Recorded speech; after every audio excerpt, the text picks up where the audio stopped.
Panel ചർച്ച നയിക്കുന്നത് VS Bindu, കവിയും ആക്ടിവിസ്റ്റും കേരള സാഹിത്യ അക്കാദമി നിർവാഹക സമിതി അംഗവുമാണ് VS ബിന്ദു. പാനൽ ചർച്ചയിൽ പങ്കെടുക്കുന്നവർ CS ചന്ദ്രിക, മലയാളത്തിലെ പ്രമുഖ കഥാകൃത്തും നോവലിസ്റ്റും സ്ത്രീ വിമോചന പ്രവർത്തകയുമാണ് CS ചന്ദ്രിക. K അനുശ്രീ, വിദ്യാർത്ഥി രാഷ്ട്രീയത്തിലൂടെയും സാംസ്കാരിക പ്രവർത്തനങ്ങളിലൂടെയും സുപരിചിതയാണ്. സർഗാത്മക രാഷ്ട്രീയത്തിലെ നിറസാന്നിധ്യമായ K അനുശ്രീ യുവജന സംഘടനയുടെ പ്രവർത്തകയാണ്. ജിസ ജോസ്, മലയാളത്തിലെ ജനപ്രിയ കഥാകാരിയും അധ്യാപികയുമാണ് ജിസ ജോസ്. ശ്രീജ ശ്യാം, മികച്ച മാധ്യമ പ്രവർത്തകയും അഭിനേതാവുമാണ് ശ്രീജ ശ്യാം. ചാനൽ വാർത്താ അവതാരികയ്ക്കുള്ള സംസ്ഥാന സർക്കാരിൻ്റെ മാധ്യമ പുരസ്കാരം ലഭിച്ചിട്ടുണ്ട്. ബിനു ജി തമ്പി, മാധ്യമ പ്രവർത്തകയും കോളമിസ്റ്റുമാണ് ബിനു ജി തമ്പി. ദൃശ്യ പത്മനാഭൻ, യുവ എഴുത്തുകാരിൽ ശ്രദ്ധേയയാണ് ദൃശ്യ പത്മനാഭൻ. പുസ്തകാസ്വാദക, നിരൂപക എന്നീ നിലകളിൽ അറിയപ്പെടുന്നു. ദക്ഷിണ, ഉജ്ജ്വല ബാല്യം പുരസ്കാര ജേതാവാണ്. ചിത്രരചനയ്ക്ക് ഇന്ത്യ ബുക്ക് ഓഫ് റെക്കോർഡും ഏഷ്യ ബുക്ക് ഓഫ് റെക്കോർഡും നേടി. നല്ലൊരു വായനക്കാരി കൂടിയായ ദക്ഷിണ കുട്ടികൾക്കിടയിലെ വായനാശീലവും സാമൂഹ്യ ഇടപെടലും പ്രോത്സാഹിപ്പിക്കുന്നതിനും സജീവമായി പ്രവർത്തിക്കുന്നു. വേദി 3 നടക്കുന്ന പെൺമയുടെ പുതുകാലം എന്ന ഈ സെഷനിൽ പങ്കെടുക്കാൻ എത്തിയ എല്ലാവരെയും ഒരിക്കൽ കൂടി സ്വാഗതം ചെയ്യുന്നു. പ്രിയമുള്ളവരെ, സാർവദേശീയ സാഹിത്യോത്സവം ഇന്ന് ഏറ്റവും പ്രമുഖമായി നമുക്ക് തീരുമാനിച്ചിരിക്കുന്നൊരു വിഷയം പെൺമയുടെ പുതുകാലം എന്നുള്ളതാണ്. നമുക്കറിയാം, അത്രയൊന്നും പുതിയതല്ലാത്തൊരു കാലത്ത്, മുൻവിധികളില്ലാതെ പറയുകയാണ്, അത്രയൊന്നും പുതുമയല്ലാത്തൊരു കാലത്ത് പുതുമയെ എത്തിപ്പിടിക്കാൻ നാം നടത്തുന്ന പരിശ്രമങ്ങൾക്കാണ് വാസ്തവത്തിൽ സാഹിത്യ അക്കാദമി ഇത്തരമൊരു വേദി തന്നിരിക്കുന്നത്. കിട്ടുന്ന സമയത്തെ നമ്മുടേതാക്കി മാറ്റാനുള്ള ഉത്തരവാദിത്വം ഇവിടെ ഇരിക്കുന്നവർക്കും അവിടെ ഇരിക്കുന്നവർക്കും ഉണ്ട്. രണ്ടും തമ്മിൽ വലിയ വ്യത്യാസമൊന്നുമില്ല അനുഭവങ്ങളുടെ കാര്യത്തിൽ. വിവിധ തലമുറകളാണ് ഈ വേദിയിൽ ഉള്ളത്. വിവിധ തലമുറ പ്രശ്നങ്ങളാണ്, വിവിധ തലമുറ കാഴ്ചപ്പാടുകളാണ് ഈ പുതുകാലത്തിൽ വന്നു പോവുക. നമുക്കറിയാം, ഏജൻറിക് AI മുതൽ ആൽഫ ജെൻ വരെ ചർച്ച ചെയ്യുന്ന ഒരു സമയമാണ്. നമ്മെ ഭരിക്കാൻ ആയുധങ്ങൾ ഒരുക്കുന്ന അല്ലെങ്കിൽ കാഴ്ചപ്പാടുകൾ നിർമ്മിച്ചുകൊണ്ടിരിക്കുന്ന ഒരു ലോകത്താണ് നമ്മളുള്ളത്. പക്ഷെ സാഹിത്യത്തിനും കഥകൾക്കും വർത്തമാനങ്ങൾക്കും ചെറുതല്ലാത്ത എന്നാൽ വലുതായിക്കൊണ്ടിരിക്കുന്നൊരു ലോകം വികസിച്ചു വരികയാണ്. അപ്പോൾ യന്ത്രങ്ങളാണോ നമ്മളാണോ ജയിക്കുക എന്നുള്ളൊരു തർക്കവും ഇതിനകത്ത് നിലനിൽക്കും, പ്രത്യേകിച്ചും സ്ത്രീകളുടെ കാര്യത്തിൽ. നമുക്കറിയാം, അമേരിക്കയുടെ രക്തത്തിൽ ഊറ്റം കൊള്ളുന്ന ഒരു ഭരണാധികാരി ട്രംപ് അല്ലെ. അമേരിക്കയുടെ രക്തത്തിൽ ഞാൻ ഊറ്റം കൊള്ളുന്നു എന്നാണ് ട്രംപ് പറഞ്ഞത്. അങ്ങനെ സാമ്രാജ്യത്വം നിശ്ചയിക്കുന്ന അജണ്ടകൾക്കുമേൽ ഇങ്ങ് താഴെ, ഇങ്ങൊരറ്റത്ത് കേരളത്തിൻ്റെ ഒരു കോണിൽ രാത്രിയിൽ ഏകാഗിയായിരിക്കുന്ന ഒരു രാപ്പാടി പാടുന്നതിന് എന്ത് നിഴൽ വീഴ്ത്താനാവും എന്നുള്ളതും ഈ ചർച്ചയിൽ വരും എന്ന് ഞാൻ വിചാരിക്കും. നമുക്ക് അതിൻ്റെ ഒക്കെ തന്നെ ഭാഗമായൊരു ടൈമർ അവിടെ ഇരിപ്പുണ്ട്, എല്ലാവരും കണ്ടു കാണുമല്ലോ. അപ്പോൾ സമയബോധം ഉണ്ടാവുക എന്നുള്ളത് വളരെ അത്യാവശ്യമാണ് എല്ലാ കാര്യത്തിനും. സാഹിത്യത്തിൻ്റെ വിവിധ വശങ്ങൾ, മാധ്യമപ്രവർത്തനത്തിൻ്റെ വിവിധ വശങ്ങൾ, ഒപ്പം തന്നെ വളർന്നു വരുന്ന കുട്ടികളിൽ ഒരാളാണ് ഞാനും എന്ന് ചിന്തിക്കുന്ന തരത്തിലുള്ള അവതരണങ്ങൾ ഒക്കെ ഇതിനകത്തുണ്ടാവും എന്ന് വിചാരിക്കുന്നു. പുതിയ സിനിമകൾ, പുതിയ സിനിമാ ലോകം, ആ സിനിമ നിർമ്മിക്കുന്ന കാഴ്ചപ്പാട്, എണീറ്റ് നിന്ന് ചോദ്യങ്ങൾ ചോദിക്കുന്നത് എന്തിന് എന്ന ചോദ്യം നാം നേരിടുന്ന സന്ദർഭങ്ങൾ, ഇതൊക്കെ വളരെ പ്രസക്തമാണ്. ഞാനല്ല സംസാരിക്കാൻ ആദ്യം ഞാൻ കാന്തലിൻ്റെ എഴുത്തുകാരിയെ ക്ഷണിക്കുകയാണ്. പറയുന്നൊരു വാക്ക് തിണകൾ പെറ്റ വാക്കാണ് കാന്തൽ. കാന്തൽ എന്നാൽ ചന്ദ്രിക തന്നെ അത് വിശദീകരിക്കുമെന്ന് ഞാൻ വിചാരിക്കുന്നു സംസാരത്തിനിടയിൽ. പക്ഷേ കാന്തൽ എന്നെ അനുഭവിപ്പിച്ചത് മരിച്ചാലും മറക്കില്ല എന്ന് നമ്മൾ പറയില്ലേ, അത്തരത്തിലുള്ള ഒരു കാന്തലാണ്, ഒരു നീറ്റലാണ്. ആ നീറ്റൽ നമുക്ക് അനുഭവവേദ്യമാക്കി തന്ന എഴുത്തുകാരി എന്ന നിലയിൽ നമുക്ക് ചന്ദ്രികയോട്, CS ചന്ദ്രികയോട്, പ്രിയപ്പെട്ട ചന്ദ്രികയോട് എന്താണ് പെൺമയുടെ ഒരു പുതുകാലം, പ്രതീക്ഷ, കാഴ്ചപ്പാട്, അനുഭവം, ഇതൊക്കെ ചേർത്ത് വർത്തമാനം പറയാൻ എല്ലാവരുടെയും പേരിൽ ക്ഷണിക്കാം. Thank you Bindu. സാഹിത്യ അക്കാദമിയുടെ ഈ അന്താരാഷ്ട്ര സാഹിത്യോത്സവത്തിൽ പെൺമയുടെ പുതുകാലം എന്ന ഒരു സെഷൻ ഉൾപ്പെടുത്തിയതിന് സന്തോഷമുണ്ട്. കുറച്ചും കൂടിയും പക്ഷേ നല്ലൊരു വേദിയിൽ അത് സംഘടിപ്പിക്കാമായിരുന്നു എന്നൊരു തോന്നലും എനിക്കുണ്ടായി. പലർക്കും ഇങ്ങോട്ട് കയറി വരാൻ ബുദ്ധിമുട്ടുണ്ട് എന്ന് പറയണ കേട്ടു. എപ്പോഴും ഒരു കോർണറിൽ സ്ത്രീകൾ ജീവിതത്തിലും അങ്ങനെയാണ്, പൊതു ഇടങ്ങളിലും അങ്ങനെയാണ്, സാംസ്കാരിക ഇടങ്ങളിലും അങ്ങനെയാണ് എന്നൊക്കെ വരുന്നത് ശരിയല്ല എന്ന് പറയുന്നതും കൂടി ഒരു സ്ത്രീകളുടെ കാലത്തിലൂടെ നമ്മൾ കണ്ടു കഴിഞ്ഞിട്ടുള്ള കാര്യമാണ്. പ്രിയ അവിടെ ഇരിക്കണ്ടല്ലേ. അതുകൊണ്ട് എപ്പോഴും നമ്മൾ ഈ ഒരു ഇടം ഉണ്ടാക്കാനുള്ള ഒരു സ്ട്രഗിളാണ്. പെൺമയുടെ പുതുകാലം എന്നാണോ പഴയ കാലം എന്നാണോ ഇനി ഭാവി കാലം എന്നാണോ എന്നൊക്കെ പറയാൻ എനിക്കറിയില്ല. എല്ലാ കാലവും അങ്ങനെയാണ്. യഥാർത്ഥത്തിൽ എന്തുകൊണ്ടാണ് പെൺമ എന്ന് പറയുന്നത് എനിക്ക് മനസ്സിലാവുന്നില്ല. ഞാനിപ്പോൾ കാന്തലിൽ ഞാൻ ശ്രമിച്ചത് ആണുമല്ല പെണ്ണുമല്ല, നമ്മൾ എല്ലാവരും മനുഷ്യർ എന്നുള്ള നിലയിലുള്ള ഒരു പൂർണ്ണ സ്വത്വത്തിലേക്ക് എങ്ങനെ നമുക്ക് അനുഭവങ്ങളെ കാണാം, എങ്ങനെ നമുക്കതിനെ ആവിഷ്കരിക്കാം, അതിനുള്ളൊരു ഭാഷ, പൊതുഭാഷ നമുക്ക് എങ്ങനെ ഉണ്ടാക്കാം, അതിൻ്റെ ഒരു ഭാവന എങ്ങനെയാണ് എന്ന് പറയുന്ന ഒരു പരീക്ഷണമാണ് ഞാൻ കാന്തലിൽ നടത്തിയത്. അതുകൊണ്ട് തന്നെ കാന്തൽ ഇവിടെ എത്ര പേര് വായിച്ചിട്ടുണ്ടാവുമെന്ന് എനിക്കറിയില്ല. അതിലെ മുകിൽ എന്ന് പറയുന്ന കഥാപാത്രത്തെ നിങ്ങൾ ആരായിട്ടാണ് കണ്ടത് എന്ന് എനിക്കറിയാൻ വലിയ ആഗ്രഹമുണ്ട്. മുകിലിനെ ആണായിട്ടാണോ പെണ്ണായിട്ടാണോ ഇനി അതിൽ ട്രാൻസ്ജെൻഡറായിട്ടാണോ അങ്ങനെ നമുക്ക് തീർച്ചപ്പെടുത്താനേ പറ്റില്ല.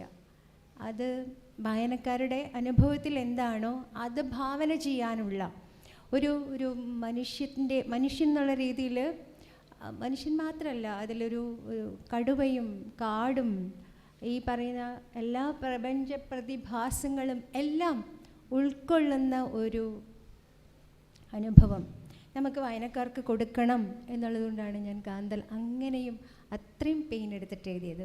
4 കൊല്ലത്തോളം എടുത്തിട്ടാണ് അത് എഴുതിയത്. അതിലെ ഭാഷ ഈ പറയുന്ന പോലെ പെൺമയുടെ ഭാഷയാണോ എന്നെനിക്കൊരു സംശയമുണ്ട്.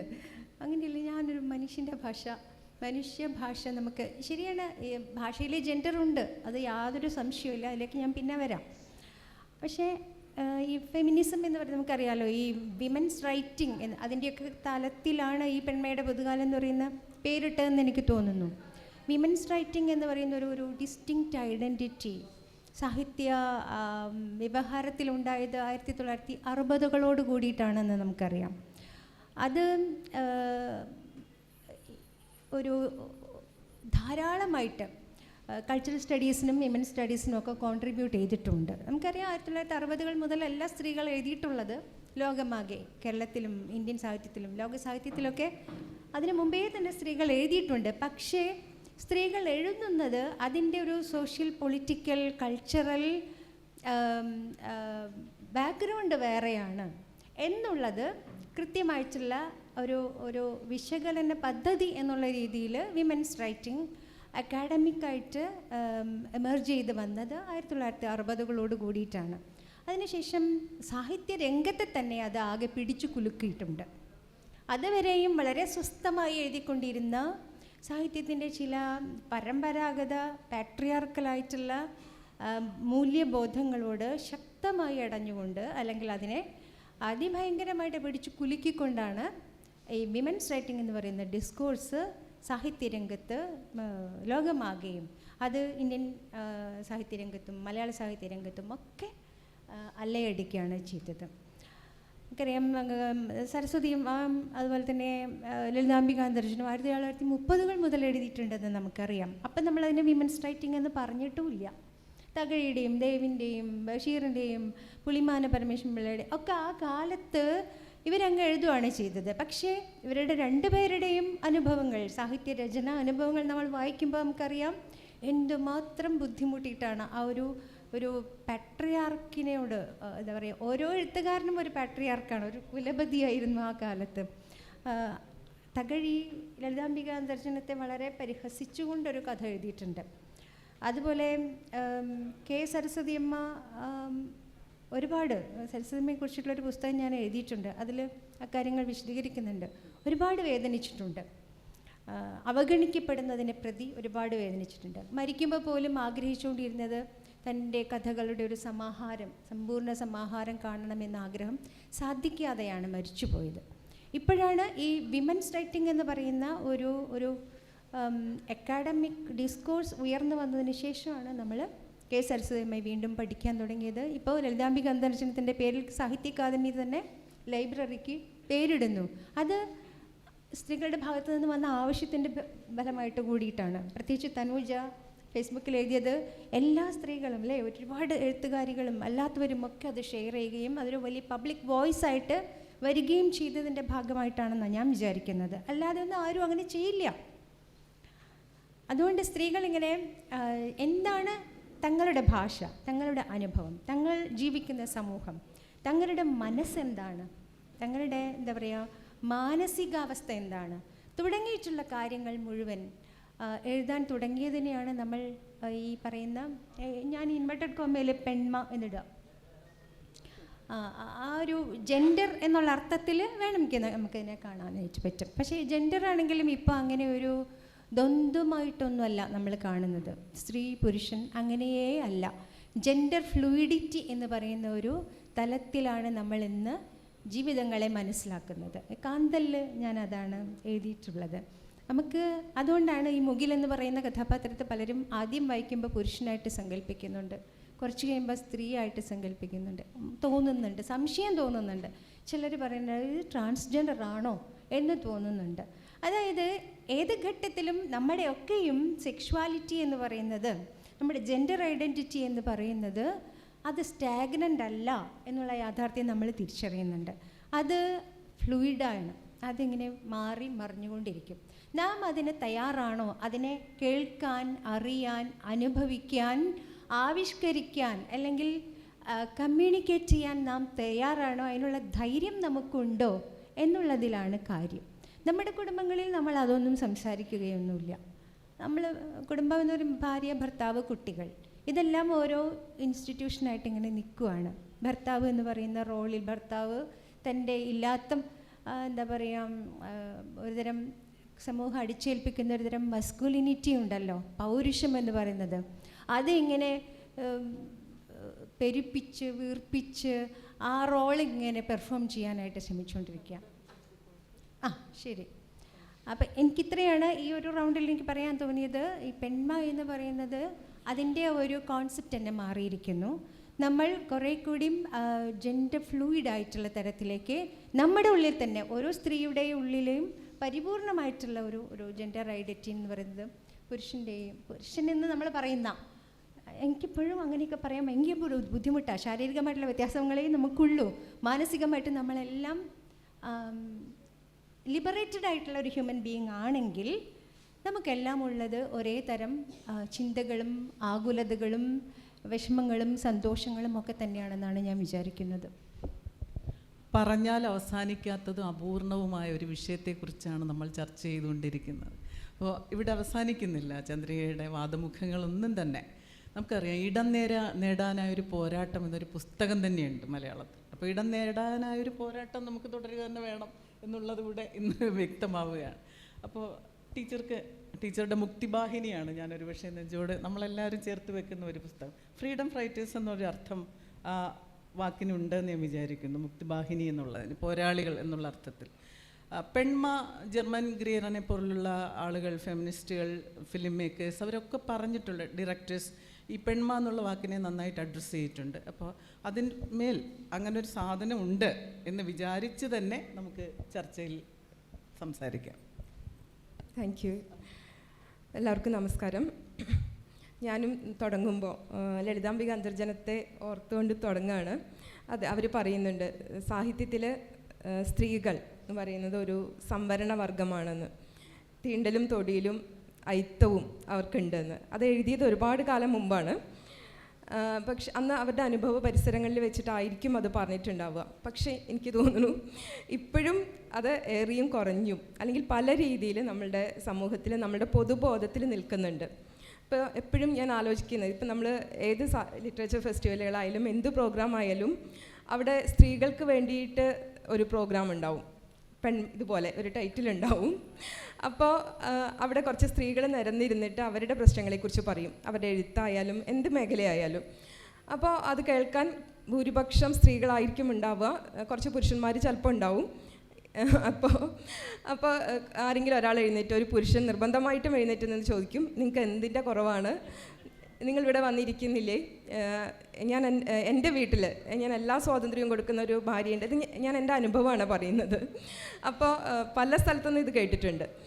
അപ്പോൾ അങ്ങനെ ഒരുപാട് സ്വാതന്ത്ര്യമൊക്കെ കിട്ടി ഇവിടെ വന്ന് സംസാരിക്കുകയും എഴുതുകയൊക്കെ ചെയ്യുന്ന സ്ത്രീകളാണ് നമ്മൾ. ഇപ്പോൾ നമുക്ക് വേണ്ടി ഒരു സെഷൻ ഉണ്ടാവും, അവിടെ നമ്മൾ മാത്രമേ സംസാരിക്കൂ. അപ്പോൾ ഞാൻ എപ്പോഴും ആലോചിക്കുന്നത്, നേരത്തെ പറഞ്ഞ ജെൻഡർ ഫ്ലൂയിഡിറ്റിയെക്കുറിച്ചൊക്കെ പറഞ്ഞതുപോലെ നമ്മൾ സാഹിത്യത്തിലും ഒരു ഫ്ലൂയിഡിറ്റി ആവശ്യമുണ്ട്. സ്ത്രീകൾക്ക് വേണ്ടിയിട്ട് ഒരു റിസർവ്ഡ് പ്രോഗ്രാം, ഇതുപോലെ ഒരു അടഞ്ഞ ഹാളിൽ നിൽക്കാനും ഇരിക്കാനും സ്ഥലമില്ലാത്ത പോലത്തെ ഒരു ഹാളിലല്ല അത് നടത്തേണ്ടത്.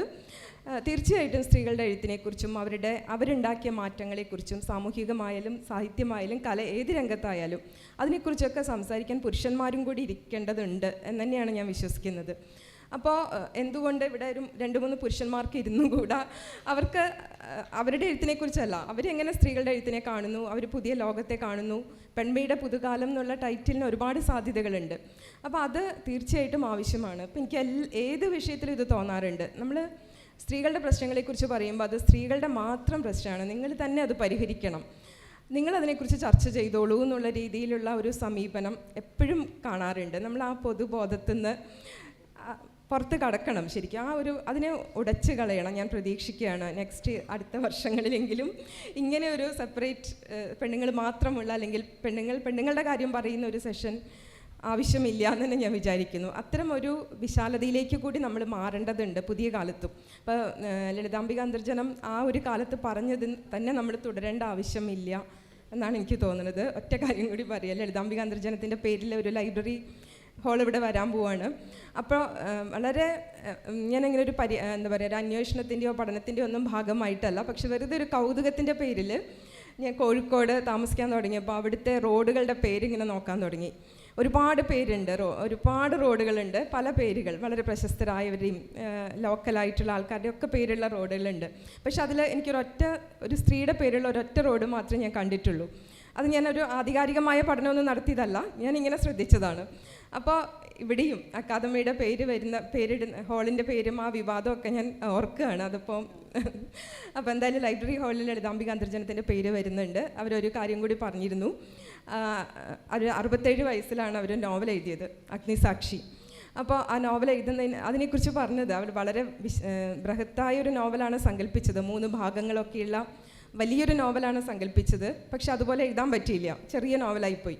അപ്പോൾ അതിനവർ പറഞ്ഞത് എനിക്ക് സമയം ഉണ്ടായിരുന്നില്ല എന്നാണ്. എന്നുവെച്ചാൽ നോവൽ സാഹിത്യ പ്രവർത്തനം എന്നൊക്കെ പറയുന്നത് വളരെ സമർപ്പണം ആവശ്യമുള്ളതാണ്, ഒരുപാട് സമയം എടുത്തിട്ട് ആണ് അത് ചെയ്യേണ്ടത്. അപ്പോൾ ഒരിക്കലും ഒരു സ്ത്രീക്ക് അത്രയും സമയം ചെലവഴിക്കാനില്ല. വീടെന്ന് പറയുന്നത് പുരുഷനൊരു താവളമാണ്, വിശ്രമ താവളമാണ്. സ്ത്രീക്ക് അത് അവളുടെ കർമ്മ മേഖലയാണ്. അപ്പോൾ സ്ത്രീക്ക് അവിടെ ഒരുപാട് ഉത്തരവാദിത്തങ്ങളുണ്ട്. അപ്പോൾ ഏതിലാണോ കൂടുതൽ ശ്രദ്ധ കൊടുക്കേണ്ടത്, കുടുംബത്തിലാണോ, ഭർത്താവിൻ്റെ കാര്യത്തിലാണോ, മക്കളുടെ കാര്യത്തിലാണോ, എഴുത്തിലാണോ എന്നുള്ള ഒരു തെരഞ്ഞെടുപ്പിൻ്റെ പ്രശ്നം വരികയും അതുകൊണ്ട് എപ്പോഴും അവർ എഴുത്തിന് രണ്ടാമത് മാറ്റി നിർത്തേണ്ടി വരികയും ചെയ്തു എന്ന് കുറ്റബോധത്തോടെ പറയുന്നുണ്ട്. അതുകൊണ്ടാണ് സമ്പൂർണ്ണ സമർപ്പണം ആവശ്യമുള്ള ഒരു നോവൽ എഴുതാൻ എനിക്ക് സാധിക്കാതെ പോയത്, ഉള്ള നോവൽ തന്നെ ഇത്ര വൈകിപ്പോയതെന്ന് അവർ പറയുന്നുണ്ട്. അപ്പോൾ അവർക്ക് മുമ്പേ എഴുതാൻ സാധിച്ചിരുന്നെങ്കിൽ എത്ര അധികം മികച്ച കൃതികൾ നമുക്കുണ്ടാകുമായിരുന്നു എന്ന് ഞാനത് വായിച്ചപ്പോൾ ഞാൻ വളരെ നഷ്ടബോധത്തോടെ ഓർത്തു. അപ്പോൾ എൻ്റെ നോവലിനെ കുറിച്ചാണ് ചോദിച്ചത്, ഞാൻ അതിൻ്റെ ഒരു പശ്ചാത്തലം പറഞ്ഞതാണ്. അപ്പോൾ മുക്തിവാഹിനി എന്നുള്ള നോവൽ തീർച്ചയായിട്ടും പറഞ്ഞതുപോലെ അതൊരു സമാന്തര സൈനിക വിഭാഗമാണ്. പക്ഷേ എനിക്ക് അത് എഴുതുമ്പോൾ തോന്നിയത് എല്ലാവരുടെ ഉള്ളിലും ഒരു മുക്തിവാഹിനി ഉണ്ടെന്നാണ്. പ്രത്യേകിച്ച് സ്ത്രീകളുടെ ഉള്ളിൽ വിമോചനം ആഗ്രഹിക്കുന്ന, അത് ബന്ധങ്ങളിൽ നിന്നാവാം, അസ്വാതന്ത്ര്യത്തിൽ നിന്നാവാം, കുടുംബത്തിൽ നിന്നാവാം, എവിടുന്നും ആവാം. പക്ഷേ വിമോചനം നിർബന്ധമാണ്, അതൊരു അനിവാര്യതയാണെന്ന് ആയി മാറുന്ന സ്ത്രീകളെ നമ്മൾ എല്ലാവരുടെ ഉള്ളിലും അതുണ്ടെന്നാണ് നമ്മൾ സ്ത്രീകളുടെ ഗ്രൂപ്പുകളിലൊക്കെ സംസാരിക്കുമ്പോൾ എപ്പോഴും മനസ്സിലാവാറുണ്ട്. അപ്പോൾ അത്തരമൊരു മോചന സ്വപ്നം അവരുടെ ഉള്ളിലുണ്ട്. അപ്പോൾ മുക്തിവാഹിനിയെക്കുറിച്ച് വായിക്കുകയും കേൾക്കുകയൊക്കെ ചെയ്യുമ്പോൾ എനിക്ക് തോന്നിയത്, ഇപ്പോൾ പട്ടാളക്കാരവിടെ യുദ്ധം ചെയ്തിട്ടുണ്ട്, ബംഗ്ലാദേശ് യുദ്ധത്തിൽ പട്ടാളക്കാരുണ്ടായിരുന്നു. പക്ഷെ അത് അവരുടെ തൊഴിലാണ്, അവർ ശമ്പളത്തിന് വേണ്ടി ചെയ്യുന്നതാണ്, അല്ലെങ്കിൽ അത് അവരുടെ തൊഴിലിൻ്റെ ഭാഗമായിട്ട് ചെയ്യുന്നതാണ്, നിർബന്ധമായും ചെയ്യേണ്ടതാണ്. പക്ഷേ മുക്തിവാഹിനിയിൽ ഉൾപ്പെട്ട ആളുകൾ അങ്ങനെയല്ല. അവരൊരു 70,000-ഓളം പേരുണ്ടായിരുന്നു. അവർക്ക് സ്വാതന്ത്ര്യം, വിമോചനം എന്ന് പറയുന്നത് അവരുടെ ഒരു ഏറ്റവും അനിവാര്യമായിട്ടുള്ള കാര്യമാണ്. അപ്പോൾ അവരെ ആരും അവർക്ക് പേ ചെയ്യുന്നില്ല, അവർക്ക് പൈസ കൊടുക്കുന്നില്ല യുദ്ധം ചെയ്യുന്നതിന് വേണ്ടിയിട്ട്, ഒന്നും ചെയ്യുന്നില്ല. പക്ഷെ അവർ സംഘടിച്ച്, ഇത്രയധികം ആളുകൾ കിഴക്കൻ പാകിസ്ഥാനിൽ സംഘടിച്ച്, പാകിസ്ഥാനിൽ അവർക്ക് മോചനം വേണം, സ്വതന്ത്ര രാഷ്ട്രമാവണം എന്നുള്ളത്, അത്രയും സ്വാതന്ത്ര്യം എന്ന് പറയുന്നത്, മോചനം എന്ന് പറയുന്നത് ഒരു ജീവശ്വാസമായിട്ട് കരുതിയ ഒരു വിഭാഗമാണ്. അപ്പോൾ അതുകൊണ്ടാണ് ഞാൻ ആ നോവലിന് മുക്തിവാഹിനി എന്ന് പേരിട്ടത്. അപ്പോൾ മുക്തിവാഹിനി അതിൽ ഉണ്ട്. ആ പട്ടാളക്കാർ ഒരാളെന്നോട് ചോദിച്ചതാണ്, പലരും എന്നോട് ചോദിക്കാറുള്ളതാണ്, ഈ നോവലിൽ എവിടെയാണ് മുക്തിവാഹിനി വരുന്നത് എന്ന ആകാംക്ഷയോടെ ശ്രദ്ധിച്ചു എന്നുള്ള രീതിയിൽ. അപ്പോൾ മുക്തിവാഹിനി വളരെ പ്രകടമായോ പ്രത്യക്ഷമായോ നോവലിലില്ല. പക്ഷെ എനിക്ക് തോന്നിയത് നോവലിൻ്റെ ഒരു അന്തസത്ത എന്ന് പറയുന്നത് മുക്തിവാഹിനിയാണ്.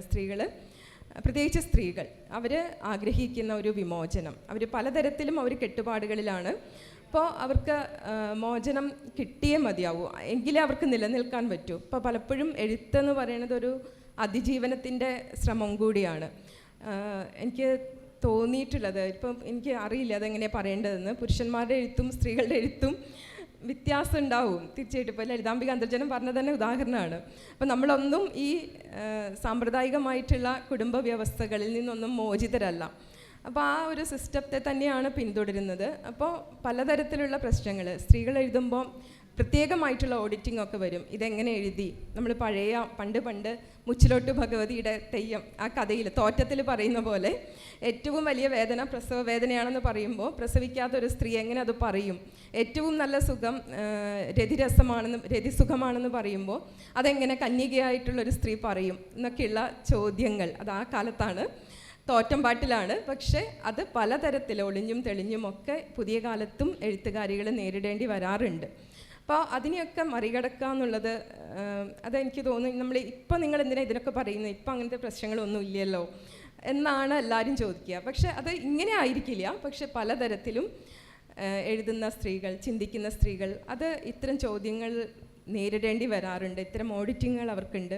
ഏറ്റവും ചെറിയൊരു കാര്യം എനിക്ക് തോന്നിയൊരു കാര്യം കൂടി പറഞ്ഞിട്ട് ഞാൻ നിർത്താം. ഇപ്പോൾ എഴുത്തുമായിട്ട് ബന്ധപ്പെട്ടതല്ല. ഇപ്പോൾ നമ്മൾ സിനിമ AMMA എന്നുള്ള സംഘടനയുടെ തലപ്പത്ത് 4 സ്ത്രീകൾ വന്നു. അപ്പോൾ ഉടനെ സോഷ്യൽ ഓഡിറ്റിംഗ് തുടങ്ങുകയാണ്. ഇവരുടെ മുൻ നിലപാട് അവർ ഭയങ്കര സ്ത്രീകൾക്ക് വിരുദ്ധമായിട്ടുള്ള നിലപാട് സ്വീകരിച്ചവരാണ്.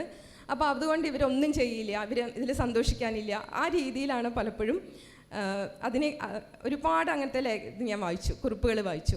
അപ്പം ഞാൻ വിചാരിക്കുന്നത് ഒരു ഇതേ മനോഭാവമുള്ള റേപ്പിസ്റ്റിനെ സപ്പോർട്ട് ചെയ്യുന്ന മനോഭാവമുള്ള പുരുഷന്മാരിരുന്ന ഒരു സ്ഥാനത്ത് ചിലപ്പോൾ അതേ മനോഭാവമുള്ള സ്ത്രീകൾ വന്നിരിക്കുമ്പോൾ എന്ത് മാറ്റമാണ് എന്ന് നമുക്ക് വളരെ പെട്ടെന്ന് ചോദിക്കാൻ തോന്നും. വളരെ ലളിതമായിട്ടുള്ളൊരു ചോദ്യമാണ്. പക്ഷേ അതത്ര ലളിതമായ ഒരു ചോദ്യം അല്ല എന്നാണ് എനിക്ക് തോന്നുന്നത്. അവിടെ കുറച്ച് സ്ത്രീകൾ ഇരിക്കുന്നു എന്നുള്ളത് തന്നെ വ്യത്യാസമാണ്. 32 വർഷം സ്ത്രീകളില്ലാത്തയിടത്ത് സ്ത്രീകൾ വന്നിരിക്കുന്നു എന്നുള്ളത് വലിയ വ്യത്യാസമാണ്. അപ്പോൾ സ്ത്രീകൾക്ക് എല്ലായിടത്തും വിസിബിലിറ്റി ഉണ്ടാവണം എന്നാണ് എനിക്ക് തോന്നുന്നത്. അവർ കൂടുതലായിട്ട് ഇരിക്കട്ടെ. നമ്മളിപ്പോൾ കുട്ടികളുടെ കാര്യം പറയാറുണ്ട്. ഇപ്പോൾ ഏറ്റവും ടോക്സിക് ആയിട്ടുള്ളൊരു മാസ്കുലിനിറ്റി വളർന്നു വരുന്ന ഒരു തലമുറയാണ് പുതിയ കുട്ടികൾ. ഞാനൊരു കോളേജിൽ പഠിപ്പിക്കുന്നത് കൊണ്ട് എനിക്കത് നന്നായിട്ട് അറിയാം. കോളേജിനേക്കാളും കൂടിയതായിട്ട് പലപ്പോഴും ഹയർ സെക്കൻഡറി കുട്ടികളെക്കുറിച്ചൊക്കെ പറയാറുണ്ട്. വളരെ ടോക്സിക്കാണ് കുട്ടികളുടെ ആണത്ത ബോധം എന്ന് പറയാറുണ്ട് പണ്ടത്തെക്കാളും. അപ്പോൾ ഏത് തരത്തിലും വേദനിപ്പിക്കാനും ഉപദ്രവിക്കാനും മടിയില്ലാത്ത തരത്തിൽ പല കുട്ടികളും മാറുന്നുണ്ട്. ആണത്തം എന്ന് പറയുന്ന അപ്പോൾ നമ്മൾ ഈ ജെൻഡർ ഫ്ലൂയിഡിറ്റിയെക്കുറിച്ചും അങ്ങനത്തെ ജെൻഡർ ഡിസ്ക്രിമിനേഷൻ ഇല്ലാത്തതിനെക്കുറിച്ചും ഒക്കെ ഒരുപാട് സംസാരിക്കുന്നു. പക്ഷേ ഇതാണ് ഇവിടെ ഉണ്ടായി വരുന്നത്, വളർന്നു വരുന്നത്. അപ്പോൾ എനിക്ക് തോന്നിയത് ഈ കുട്ടികൾ കാണുന്നില്ല പെണ്ണുങ്ങളെ. അവർ ഇതുപോലെ ഇങ്ങനത്തെ ഒരു റിസർവേഷൻ വേദികളിലും അങ്ങനെയുള്ള ഇപ്പോൾ നിയമസഭയിലായാലും മന്ത്രിസഭയിലായാലും എവിടെയായാലും നമ്മൾ സ്ത്രീകളെ കാണുന്നില്ല. അതാണ് ശരിയായ പ്രശ്നം. അപ്പോൾ ആൺകുട്ടികൾ വിചാരിക്കുന്നത് പെണ്ണുങ്ങളുടെ ഇടം അടുക്കളയാണ്, പുറകിലാണ് എന്ന് തന്നെയാണ് അവർ വിചാരിക്കുന്നത്. അപ്പോൾ അടുക്കളയിൽ നിന്ന് അരങ്ങത്തേക്ക് വന്നു, അടുക്കളയ്ക്കും അരങ്ങത്തേക്കും രണ്ടിടത്തേക്കും ഓടിക്കൊണ്ടിരിക്കുന്നവരാണ് സ്ത്രീകൾ.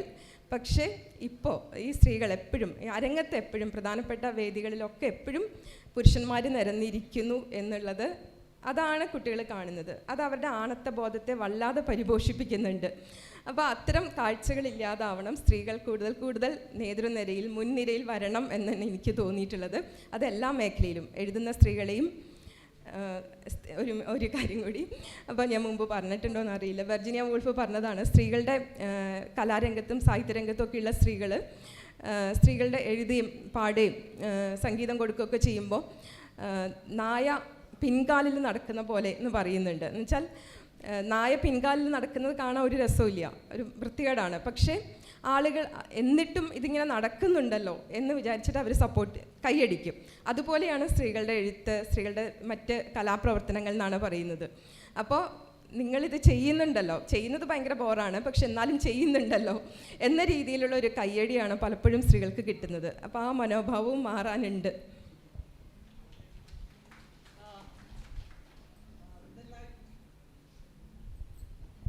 ദ ലൈറ്റ് വി ക്യാരി എന്ന് പറയുന്ന പ്രധാനപ്പെട്ടൊരു പുസ്തകമുണ്ട്, മിഷേൽ ഒബാമയുടെ. ആ പുസ്തകം വാസ്തവത്തിൽ ഈ ഇരിക്കുന്ന സ്ത്രീകളുടെ ഉള്ളിലുള്ള പെൺമ എന്തെന്ന് കൂടി കുറച്ച് ഞാൻ ഒരു വാക്ക് പറയുകയാണ്. ഒരു പ്രകാശമുണ്ട്, നിങ്ങൾക്കത് വിസിബിളാണോ എന്ന് എനിക്കറിയില്ല, വിസിബിൾ ആകണം എന്നാണ് ഞങ്ങളുടെ ആഗ്രഹം. ആ ഉള്ളിലുള്ള പ്രകാശത്തെ ലോകത്തൊരാൾക്കും തടയാൻ കഴിയില്ല. നിങ്ങൾക്ക് കുറച്ച് നേരം ഇരുട്ടിലേക്ക് മാറ്റി നിർത്താൻ പറ്റും, അത്രയേ ഉള്ളൂ. അതിൻ്റെ തെളിവാണ് ഇവിടെ പറയുന്നൊരു കാര്യം. ഹയർ സെക്കൻഡറി കുട്ടികളെ സംബന്ധിച്ച് നമ്മളൊക്കെ 2 മുദ്രാവാക്യം വിളിച്ചതും പ്രണയലേഖനം എഴുതിയതും അല്ലേ, ഒന്ന് ക്ലാസ് കട്ട് ചെയ്തതും ഒക്കെ ആ സമയത്താണെന്നേ. ഇപ്പോൾ സ്കൂളിൽ ബെല്ലടിക്കണം നോക്കി ഇരിക്കുന്ന കുട്ടികളോട് നമ്മളത് അത്തരത്തിൽ അവരെ നമ്മളൊന്ന് ഇങ്ങനെ തടഞ്ഞിട്ടുണ്ട് എന്നുള്ളതാണ് എൻ്റെ ഒരു വ്യക്തിപരമായ അഭിപ്രായം. നമ്മുടെ പ്രിയപ്പെട്ട ശ്രീജയാണ് അടുത്തത്. നമുക്ക് പരിചിതമാണ് ഈ മുഖം. ശ്രീജ, എന്താണ് ഈ ലൈറ്റ് എന്നും ഒരു കാര്യം കൂടി, സ്വാതന്ത്ര്യം വിമോചനവും ഭരണഘടന എഴുതുമ്പോൾ ജവഹർലാൽ നെഹ്റുവും ഡോക്ടർ BR അംബേദ്കറും തമ്മിൽ തർക്കിച്ച ഒരേ ഒരു വാക്ക് സ്വാതന്ത്ര്യം വേണോ വിമോചനം വേണോ ഭരണഘടനയിൽ എന്നുള്ളതാണ്. സ്ത്രീകളുടെ കാര്യം എഴുതിയപ്പോൾ ഡോക്ടർ BR അംബേദ്കർ പറഞ്ഞു, ലിബറേഷൻ മതി, വിമോചനം അത് മതി. ആ വാക്കാണ് ഭരണഘടനയിലുള്ളത്.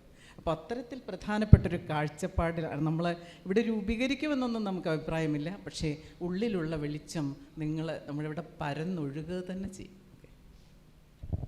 Thank you. ഒരുപക്ഷെ ജീവിതത്തിലെ ഏതെങ്കിലും മേഖലകളിൽ നിന്ന് സാഹിത്യത്തെ മാറ്റി നിർത്തണമെന്ന് പറയുകയാണെങ്കിൽ ആകെ മാധ്യമങ്ങളിലായിരിക്കും അത് പറയുക. മാധ്യമങ്ങളോട് എപ്പോഴും പറയാറ്, നിങ്ങൾ വലിയ സാഹിത്യം പറയണ്ട, പകരം വസ്തുത പറയൂ, വാസ്തവം പറയൂ എന്നായിരിക്കും എപ്പോഴും പറയാറുള്ളത്.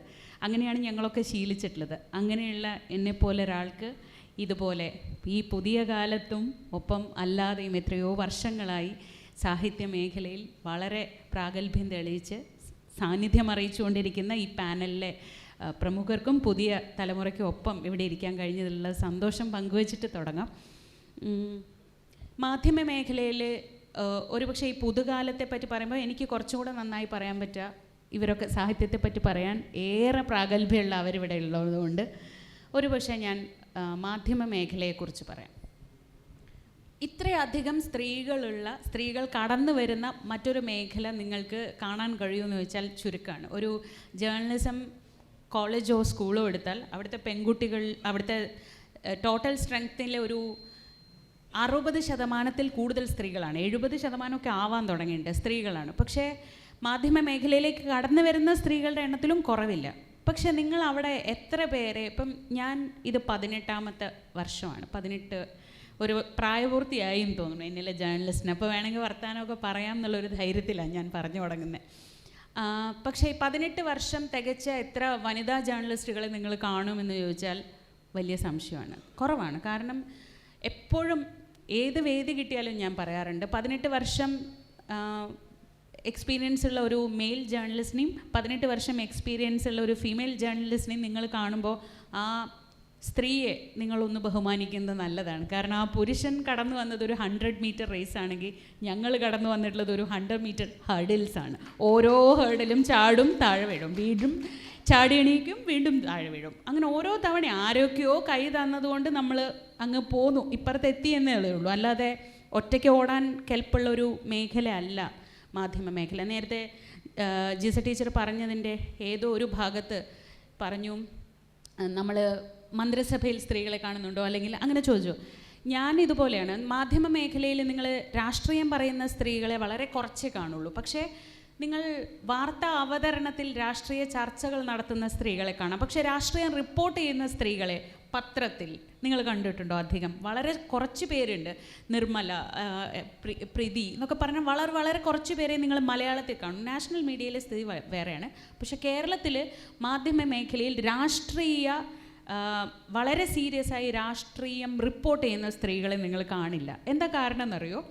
ഈ വിഷ്വൽ മീഡിയയ്ക്ക് ഇപ്പോൾ ഏതാണ്ട് വിഷ്വൽ മീഡിയ, കേരളത്തിലെ വിഷ്വൽ മീഡിയ അതിൻ്റെ 20s പറയാം.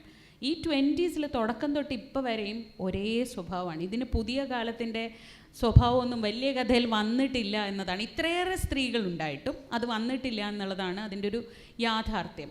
അവിടെ നമ്മൾ മന്ത്രിസഭയിൽ സ്ഥിരമായി, നിങ്ങൾ കേരളത്തിനൊരു വനിതാ ധനമന്ത്രിയെ കണ്ടിട്ടില്ല, കേരളത്തിനൊരു വനിതാ പ്രധാനപ്പെട്ട വകുപ്പുകളിലൊക്കെ നിങ്ങൾ മന്ത്രിമാരെ കണ്ടിട്ടുണ്ടോ എന്ന് ചോദിച്ചാൽ വനിതാ മുഖ്യമന്ത്രി ഉണ്ടായിട്ടില്ല, വനിതാ ധനമന്ത്രി ഉണ്ടായിട്ടില്ല. കാണും. എവിടെയൊക്കെയാണ്? വനിതാ ശിശുക്ഷേമം, ആരോഗ്യം, ഇപ്പോൾ മൃഗസംരക്ഷണമുണ്ട്, പ്രധാനപ്പെട്ട വകുപ്പാണ്. പിന്നെ വിദ്യാഭ്യാസത്തിലും സ്ത്രീകളില്ലല്ലോ. അങ്ങനെ നിങ്ങൾ അവർക്ക് വേണ്ടി റിസർവ് ചെയ്ത് കുറച്ച് ഏരിയ വെച്ചിട്ടുണ്ട്, നന്നായി നിങ്ങൾ നോക്കുന്നുണ്ട്. വനിതാ ശിശുക്ഷേമം, ഇപ്പോൾ ഈ പറഞ്ഞ പോലെ സ്ത്രീകൾക്ക് വേണ്ടിയുള്ള പാനൽ പോലെ വനിതാ ശിശുക്ഷേമം സ്ത്രീ തന്നെ നോക്കിയാൽ ഉഷാറായി എന്ന് പറയും. അതുപോലെ തന്നെയാണ് ഞങ്ങൾ ജേർണലിസത്തിൽ ഒന്ന് ശ്രദ്ധിച്ചാൽ റിപ്പോർട്ട് ചെയ്യുമ്പോൾ കൾച്ചറൽ, സിനിമ, ഗേൾസ് ചെയ്ത അടിപൊളിയായിരിക്കും. അവിടെ ഞങ്ങൾക്ക് കുറച്ചും കൂടെ ഇളവ് തന്നിട്ടുണ്ട്. വിദ്യാഭ്യാസം നിങ്ങൾ പെൺകുട്ടികൾ നോക്കിക്കോളൂ എന്ന് പറഞ്ഞിട്ട്, ഹെൽത്ത് ബീറ്റ് അത് സ്ത്രീകൾ നോക്കിക്കോളൂ. പക്ഷേ എന്തുണ്ടായെന്നറിയോ? കോവിഡൊക്കെ വന്നപ്പം ലോകത്ത് മറ്റൊക്കെ അപ്രസക്തമായി ഹെൽത്ത് മാത്രം ഗംഭീരമായി വന്ന സമയത്ത് ഞങ്ങളൊക്കെ അങ്ങ് കയറി തെളിഞ്ഞു. വേറെ ഒന്നും ചെയ്യാൻ നിവർത്തിയില്ല. ഞങ്ങളൊക്കെ കോണ്ടാക്ട്സൊക്കെ ഞങ്ങളുടെ കയ്യിലാണല്ലോ ഇരിക്കുന്നത്. അപ്പോൾ ഞങ്ങൾ പെൺകുട്ടികളൊക്കെ കയറി അങ്ങ് തെളിഞ്ഞു. ഇതുപോലെ അവിടെയുമുണ്ട് റിസർവേഷൻസ്. മറ്റൊരു ഉദാഹരണം വേണോ? കേരളത്തിൽ ഇത്രയേറെ വനിതാ മാധ്യമ പ്രവർത്തകരുണ്ടായിട്ടും എന്തുകൊണ്ടാണ് ചാനലുകളുടെ തലപ്പത്ത് സ്ത്രീകളെ കാണാത്തത് എന്നൊരു ചോദ്യം നിങ്ങൾ ചോദിച്ചാൽ അതൊരു ഒരു ക്രോസ് ചെക്ക് ക്വസ്റ്റ്യനായി മാറും. ഉണ്ട്. സിന്ധു സൂര്യകുമാറിനെ പോലെ ഒരു ട്രെയിനി ആയി തുടങ്ങി ഇന്നൊരു ചാനലിൻ്റെ, കേരളത്തിലെ ഏറ്റവും പ്രധാനപ്പെട്ട ഒന്നാമതുള്ളൊരു ചാനലിൻ്റെ എഡിറ്ററായി സിന്ധു സൂര്യകുമാറിനെ പോലെ ഒരു സ്ത്രീ വരുന്നു എന്ന് പറയുന്നത് ഞങ്ങളെ സംബന്ധിച്ച് വലിയ അഭിമാനമുള്ള കാര്യമാണ്. അല്ലെങ്കിൽ റിപ്പോർട്ടർ ചാനലിൻ്റെ തലപ്പത്ത് സ്മൃതി പരുത്തിക്കാടുണ്ട്. അങ്ങനെ ഒരു 2-3 ചാനലുണ്ട്. ആ 1-2-3 വ്യക്തികൾ കഴിഞ്ഞാൽ അതിൻ്റെ തൊട്ട് താഴെയുള്ള ലെവലിൽ സ്ത്രീകൾ എവിടെ? ഇല്ല. അപ്പം നിങ്ങൾ ആരെയൊക്കെയോ പിക്ക് ചെയ്ത് ഈ കണ്ണുപെടാതിരിക്കാൻ കൊണ്ട് വെച്ചിട്ടുണ്ട്, ശരിയാ, സമ്മതിച്ചു. പക്ഷെ അത് കഴിഞ്ഞ് പെൺകുട്ടികളെ എവിടെയാണ് വളരുന്നത്? ഇനിയും നിങ്ങൾക്ക് ചോദിക്കാം എന്തിനാണ് ഇതെന്ന് ചോദിക്കാം. അവിടെയാണ് ഈ പുതുകാലത്തിൻ്റെ പ്രസക്തി. നിങ്ങൾ സ്ത്രീകൾ, ഇപ്പം നേരത്തെ നമ്മൾ പറഞ്ഞു പെൺമയുടെ പുതുകാലം ചർച്ച ചെയ്യുമ്പോൾ ഇവിടെ പുരുഷന്മാർ വേണ്ടേ? നിങ്ങൾ ഈ കാലത്തിൻ്റെ കുറവുകളെ പറ്റി അല്ലെങ്കിൽ നേട്ടങ്ങളെ പറ്റി പറയാൻ ഞങ്ങളെക്കാട്ടിലും കൂടുതൽ പറയാൻ പറ്റിയ ഒരു പക്ഷേ പുരുഷന്മാർക്കല്ലേ? അതുപോലെയാണ് ഒരു വാർത്തയെ കേരളത്തിലെ മാധ്യമങ്ങൾക്ക് എപ്പോഴും ഒരു പുരുഷൻ്റെ കണ്ണാണെന്ന് എനിക്ക് തോന്നിയിട്ടുണ്ട്. എപ്പോഴും കാണുന്നതെല്ലാം ഒരു പുരുഷൻ്റെ കണ്ണുകളിലൂടെയാണ്. അതുകൊണ്ടാണ് ഒരച്ഛൻ കുട്ടിയെ കൊന്നാൽ അത് വലിയ വാർത്തയാവാതെ അമ്മ കുട്ടിയെ കൊന്നു എന്ന് പറയുമ്പോൾ അതൊരു വലിയ വാർത്തയായി മാറുന്നത്. അല്ലെങ്കിൽ ഭർത്താവ് ഭാര്യയെ കൊല്ലുന്നത് നമുക്കൊരു വാർത്തയല്ല, പക്ഷേ ഭാര്യ ഭർത്താവിൻ്റെ തലക്കടിച്ച് കൊന്നു എന്ന് പറഞ്ഞാൽ ഗംഭീര വാർത്ത. അന്ന് മുഴുവൻ നമുക്ക് ബ്രേക്കിംഗ് കൊടുക്കാം. അങ്ങനെ എത്ര വാർത്തകൾ എണ്ണി പറയണം, എനിക്ക് പറയാൻ കഴിയും. അതൊരു പുരുഷൻ്റെ കണ്ണിലൂടെ നോക്കുന്നത് കൊണ്ടാണ്. അവിടെ തിരുത്ത് വരണമെങ്കിൽ അവിടെ സ്ത്രീകളുണ്ടാവണം. ഒരു പ്രധാനപ്പെട്ട ഒരു വ്യത്യാസം കേരളത്തിലെ ദൃശ്യമാധ്യമങ്ങളിലല്ല, പ്രിൻ്റ് മീഡിയയിൽ വന്നിട്ടുള്ളത്. പണ്ടൊക്കെ ചരമക്കോളം, നിങ്ങളെല്ലാവരും ചരമക്കോളമൊക്കെ വളരെ ഫെമിലിയർ ആയിരിക്കും അല്ലേ? ഒരു സ്ത്രീ മരിക്കുമ്പോൾ ആ ചരമക്കോളത്തിലെ വാർത്ത എങ്ങനെയാണ് വന്നിരുന്നതെന്ന് നിങ്ങൾക്ക് ഓർമ്മയുണ്ടോ? ഇപ്പോൾ ഞാനാണ് മരിക്കുന്നതെങ്കിൽ ഇപ്പോൾ ഉദാഹരണത്തിന് എൻ്റെ വീട്ടുപേരൊക്കെ പറയുകയാണെങ്കിൽ പെരിങ്ങോട് അമ്പാട്ട് വീട്ടിൽ ശ്യാം ഗോപാലിൻ്റെ ഭാര്യ ശ്രീജ ശ്യാം അന്തരിച്ചു. ഞാൻ എൻ്റെ ഈ പ്രായം കൊണ്ട് ഞാൻ ഉണ്ടാക്കിയ കുറേ അച്ചീവ്മെൻറ്റ്സ് ഉണ്ട്. ഞാൻ ശ്യാം ഗോപാലിൻ്റെ ഭാര്യയാണ് എന്നത് വളരെ സന്തോഷത്തോടെ പറയുന്നു. പക്ഷേ അതിൽ കൂടുതൽ ഞാൻ ശ്രീജ ശ്യാം എന്നൊരു വ്യക്തിയാണ്. ഞാൻ ശ്യാം എന്ന പേര് എൻ്റെ ഭർത്താവിനും കൂടെ ഒരു സന്തോഷമാവട്ടെ എന്ന് വെച്ചു എന്നുള്ളൂ. എൻ്റെ മുഴുവൻ പേര് വീട്ടുപേരാണ്. അത് വെച്ച ഒരു ഭംഗിയില്ലാത്തതുകൊണ്ട് കൂടെ വെച്ചു എന്നല്ല, അതല്ലാതെ പാട്രിയാർക്കിയുടെ ഭാഗമൊന്നുമല്ല. അത് ഞാൻ നോക്കുമ്പോൾ ശ്രീജ നീട്ടിയത് എന്നൊക്കെ പറഞ്ഞ് എന്നെ ആളുകൾ കളിയാക്കും, നീട്ടിയതാണോ കുറുക്കിയതാണോ എന്ന്. അപ്പോൾ ഞാൻ നോക്കുമ്പോൾ ശ്യാം എന്നുള്ള പേര് ഇതിനോട് ചേരുന്നുണ്ട്, കേൾക്കുമ്പോൾ ഒരു രസമുണ്ട്, അതുകൊണ്ട് വെച്ചു എന്നേ ഉള്ളൂ, അല്ലാണ്ടൊന്നുമില്ല. പക്ഷേ എനിക്ക് ശ്രീജ എന്ന പേരിൻ്റെ ഐഡൻറ്റിറ്റി കഴിഞ്ഞിട്ട് മതി ശ്യാമിൻ്റെ ഐഡൻറ്റിറ്റി. അപ്പോൾ പക്ഷേ നിങ്ങൾ ശ്രദ്ധിക്കേണ്ടത്, ഇങ്ങനെ ആരൊക്കെയോ എവിടെയൊക്കെയോ ഒച്ച ഉയർത്തിയപ്പോൾ ഇപ്പോൾ ചരമക്കോളത്തിൽ അത് മാറിയിട്ടുണ്ട്.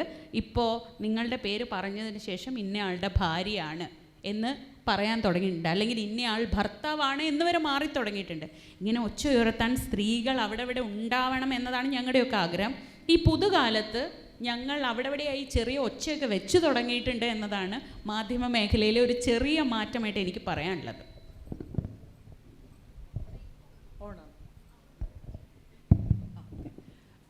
തൽക്കാലം പുരുഷാധിപത്യം കേട്ട് പഠിക്കട്ടെ അല്ലേ, കുറച്ച് ഇങ്ങനെ വെയിറ്റ് ചെയ്ത് പഠിക്കട്ടെ കുറേ കാര്യങ്ങൾ നമുക്ക് പറയാം. അടുത്തതായി നമ്മോടൊപ്പം ഒരു കുട്ടി എന്ന് ഞാൻ വിളിക്കാൻ ഇഷ്ടപ്പെടുന്ന കുട്ടിയുണ്ട്. കുട്ടിയാണ്, അതെ, കുട്ടിക്ക് പക്ഷേ കുട്ടി എന്ന് വിളിക്കുന്ന അത്ര മികച്ചൊരു വായനക്കാരിയാണ്. 10-25,000 പുസ്തകങ്ങൾ പരം വായിച്ച് നമ്മളോട് ഇക്കാലത്തെ 13 വയസ്സായിട്ടുണ്ട് കേട്ടോ, പറയാലോ. അതിനിടയിലുള്ള ജീവിതാനുഭവങ്ങൾ ജെൻസി ജനറേഷന് വലുതാണ് പോലും. എന്താണ് നമ്മുടെ ഇന്നത്തെ വിഷയവുമായും പൊതുവായും നമ്മുടെ ദക്ഷിണയ്ക്ക് നമ്മളോട് പറയാനുള്ളത്? നമസ്കാരം, ഞാൻ ദക്ഷിണ. എനിക്കാകെ 13 വയസ്സായിട്ടുള്ളൂ. മാം പറഞ്ഞ കേട്ടല്ലോ. ആക്ച്വലി എൻ്റെ സെഷൻ കുട്ടികളും പൗരരാണ് എന്നുള്ള നാളത്തെ ഒരു സെഷനായിരുന്നു. പക്ഷെ അത് ക്യാൻസലായിപ്പോയി. പിന്നെയാണ് എനിക്ക് പെൺമയുടെ പുതുകാലം കിട്ടുന്നത്. ഇത് കാണുമ്പോൾ തന്നെ ഞാൻ വിചാരിക്കും, പെൺമയുടെ പുതുകാലം, പഴയ കാലത്ത് ജീവിച്ച ഒരാൾക്ക് പുതുകാലം എന്ന് വെച്ചാൽ എന്താണെന്ന് പറയാൻ പറ്റും. ഞാനെന്ന് പറഞ്ഞാൽ പുതുകാലത്തിൽ ജനിച്ച് പുതിയ കാലത്തിൽ തന്നെ വളർന്നുകൊണ്ടിരിക്കുന്ന ഒരു പെൺകുട്ടിയാണ്. അപ്പോൾ ഞാനെന്ത് പറയുമെന്ന് എനിക്ക് സത്യം പറഞ്ഞാൽ എനിക്ക് അറിയില്ലായിരുന്നു. പക്ഷേ മാം എല്ലാം പറഞ്ഞത് കേട്ടപ്പോഴത്തേക്ക് എനിക്ക് ചെറുതായിട്ടൊരു ഐഡിയ വന്നു തുടങ്ങി.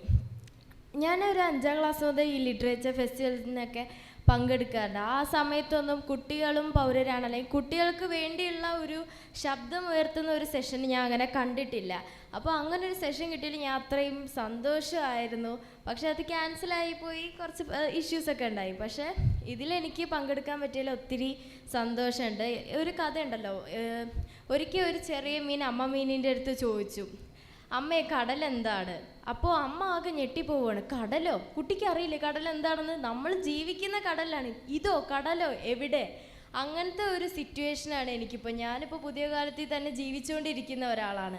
അപ്പോൾ ലളിതാംബിക അന്തർജനത്തിൻ്റെയും സരസ്വതി അമ്മയുടെയും കഥകൾ പറഞ്ഞ് എനിക്ക് എന്താ പറയുക, ഒരു പ്രബോധനം തരാൻ എന്തായാലും എനിക്കറിയില്ല. അപ്പോൾ പക്ഷേ എൻ്റെ ഒരു വ്യൂവിലൂടെ കണ്ട ചില അനീതികൾ എനിക്ക് നിങ്ങൾക്ക് മുമ്പിൽ അവതരിപ്പിക്കാൻ കഴിയും. അതെന്താ വെച്ചിട്ടുണ്ടെങ്കിൽ, ഞാനൊരു സ്കൂൾ കുട്ടിയാണ്, ഞാൻ 8ലാണ് പഠിക്കുന്നത്. അപ്പോൾ എൻ്റെ സ്കൂളിലായാലും ഞാൻ മൊത്തം ഒരു 8-10 സ്കൂൾ ഞാൻ മാറി മാറി പഠിച്ചിട്ടുണ്ട്. എൻ്റെ അമ്മേൻ്റെ അച്ഛൻ്റെയും ട്രാൻസ്ഫർ അങ്ങനെ ഇങ്ങനെ. അപ്പോൾ ഇതിലൊക്കെ എന്ന് വെച്ചാൽ ആൺകുട്ടികൾക്ക് ഷർട്ടും പാൻറ്റും ആണെങ്കിൽ നമ്മൾ പെൺകുട്ടികൾക്ക് പാൻറ്റ്, അതിൻ്റെ പുറത്തൂടെ ഒരു ചുരിദാർ, അതിൻ്റെ പുറത്തൂടെ ഒരു കോട്ട്, അല്ലെങ്കിൽ പാൻറ്റ് ഷർട്ട് കോട്ട്. ഈ കോട്ടിൻ്റെ ആവശ്യം എന്താണ്? അവിടെ എപ്പോഴും ജെൻഡർ ഇൻഇക്വാലിറ്റി ഉണ്ട്. പിന്നെ അല്ലാതെ കുട്ടികളെ ഇടകലർത്തി ഇരുത്തത്തില്ല. അതായത് ആൺകുട്ടികളും പെൺകുട്ടികളും ഒരുമിച്ചിരിക്കത്തില്ല. ഒരു 4ാം ക്ലാസ് വരെ അല്ലെങ്കിൽ ഒരു 3ാം ക്ലാസ് വരെ എന്താ പറയുക, 4 പെൺകുട്ടികൾ അടുത്ത ബെഞ്ചിൽ 4 ആൺകുട്ടികൾ അങ്ങനെ ഇരുത്തും. അത് ആക്ച്വലി മിക്സ് ചെയ്തല്ലേ ഇരുത്തേണ്ടത്. ഇങ്ങനെ മാറ്റി മാറ്റി ഇരുത്തുന്നതിന് ഒരു പ്രകൃതി വിരോധമല്ലേ അല്ലേ? അപ്പോൾ ഇങ്ങനെയുള്ള ചില കാര്യങ്ങളൊക്കെ ഞാൻ കണ്ടിട്ടുണ്ട്. അതായത് ട്രെയിനിലൊക്കെ പോകുമ്പോഴത്തേക്കും ആണുങ്ങൾ ഇരിക്കുന്ന ഒരിതുണ്ട്. ഒരു കാല് കന്യാകുമാരിയിൽ, മറ്റേ കാല് ഗോകർണത്ത്. ഞാൻ ഇങ്ങനെ നോക്കും, ഇയാളെന്തിനും ഇങ്ങനെ ഇരിക്കുന്നത്? എനിക്കിരിക്കണ്ടേ? എനിക്ക് സ്ഥലം വേണ്ടേ? ഒരു ജനറൽ കമ്പാർട്ട്മെൻറ്റ് കയറിയാൽ ഒരു പെണ്ണിനും കൂടെ ഇരിക്കാനുള്ള സ്ഥലമല്ല, ഓന്ന് പറഞ്ഞ് അങ്ങ് ഇരിക്കും. നമുക്കും കൂടി ഇരിക്കണ്ടേ? നമ്മൾ ടിക്കറ്റ് എടുത്തിട്ട് തന്നെയല്ലേ നിൽക്കുന്നത്.